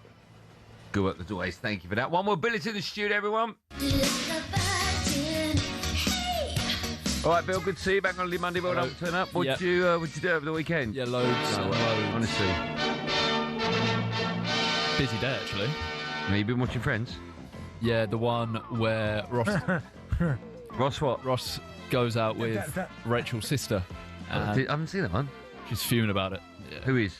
Rachel. Oh, right, okay. Is that when he's on a break? No, that was another time. Oh, right, okay. Yeah, pretty funny, to be fair. Yeah. We did the end of the show quiz, are we? Yeah. No other episodes, Bill? No, nothing else? Not today, just the one. What's the most amount of episodes you've watched in a day, Bill? I've probably done a whole season a day. Have you? Probably 10, yeah. That was at work, wasn't it? Yeah, I remember that. Actually, yeah. Okay, yeah. what are we doing? It's because it's Bank Holiday Monday. Mondays? Oh. Days of the week. Oh, right, okay. Look how excited you are. Are you running out of ideas? Well, because I'm doing days of the week. Yeah. You could say that. What's tomorrow's numbers? Yeah. Okay. Good one, that. Yeah. Andy, do you want to go first? Yeah, I'd love to go first, yeah. What was the only time you let me go first? Wonder. Convenient, that, wasn't it? Andy, if the day before yesterday was Monday, what day is tomorrow? What's that again? That's just the day before. If the day before yesterday was Monday, what day is tomorrow? The day before yesterday was Monday. What day is tomorrow? Yeah. Wednesday. Tuesday. What are you going for? Hold on. The day before yesterday was Monday. What is it? Is that what you said? Yeah. What day is tomorrow? Yeah. The day before yesterday. So yesterday must have been Tuesday. So the day before that was Monday. So tomorrow's Wednesday. Wednesday. Going Wednesday? Yeah. Nah, it's Thursday. No, it's wrong. So the day before tomorrow. No. Before yesterday. The day before yesterday is Monday. So that means yesterday's Tuesday. Because the day before that is Monday. Yeah, so but today must be Wednesday. So tomorrow's Thursday. It's tomorrow. Yeah. Yeah, fine. Okay. Yeah. You're an idiot. Benty, similar actually. Oh no. If the day after tomorrow is Sunday, what was the day before yesterday? What? Say that again? If the day after tomorrow is Sunday. So day after tomorrow, okay, so yeah. What was the day before yesterday? Friday. Wednesday. Going Friday, Ben? Yeah. Wednesday. It's Wednesday. Jeez, hard that, innit? Back in the game. 2 days out. Oh, right. No, I think the answer you're looking for is wrong. Yeah, wrong. 2 days out. Andy, what day was it 19 days ago? That's very easy. Because in 2 days it'd be Wednesday and that'd be... What? What's the question? What's the question? What day was it 19 days ago? 19 days ago. Well, if it was 21 days ago, it would be Monday. So 2 days before that, Saturday. Wednesday. I've gone the other way. Right, okay. Yeah. Benty, how many days are in a leap year? 28. 20. Oh, hold on. In a leap year, it's 31. In a leap year. 31. 31 days in a leap year. In a year. Oh, yeah. I'm thinking a month. Go on. How many, sorry? How many days? Right. Great question. How many days are in a leap year? 365. No, that's a normal year. 364. No, the other way. Neil, is this a quiz? Really good. Really good. This is Bill. 366 days. We'll change tax. You remember Rufus? His birthday was Feb the 29th. He's like 4, isn't he? Yeah, so Ambro's the same. Oh, is he? That explains Rufus's mental capacity, doesn't it? Andy, name 5 songs with days of the week in the title. Craig David. What's the song called? Oh, in the title? Yeah. Okay. Saturday Night, Alexander O'Neill and Sherelle. What a tune it is. Monday through that. Hey, Cheers, mate. banger. That's all right. Yeah. Friday, it's a Friday. That one. No, come on. Thursday. Hey, Davey. It's 7 days, but it hasn't got a day in the title. It's called 7 days. What day's in that? Day.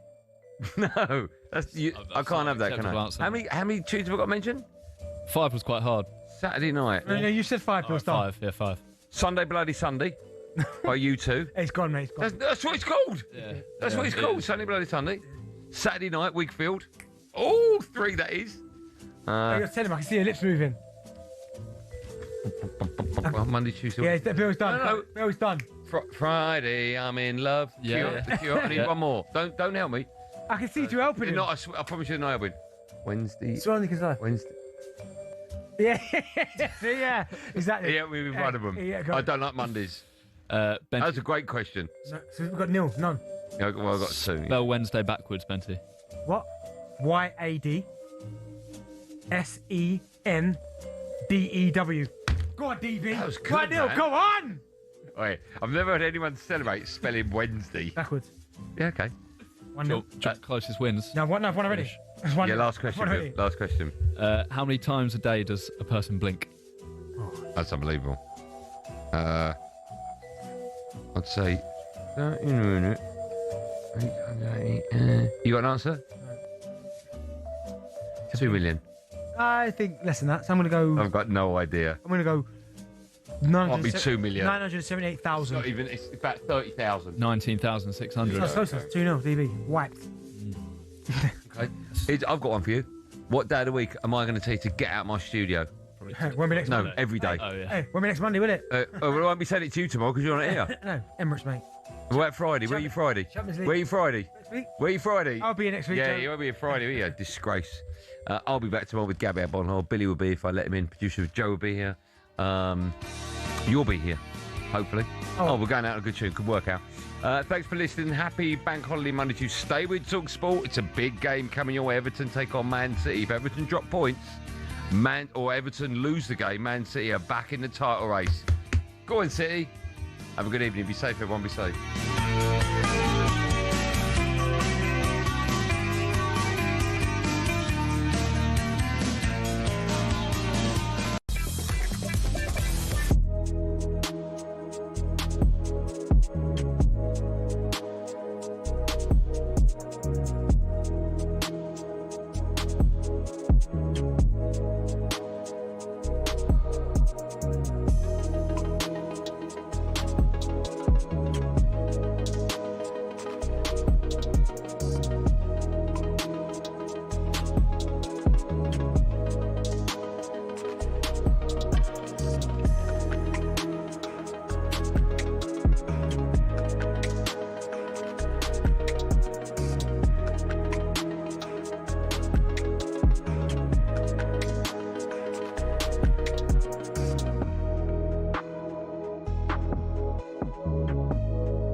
Pods.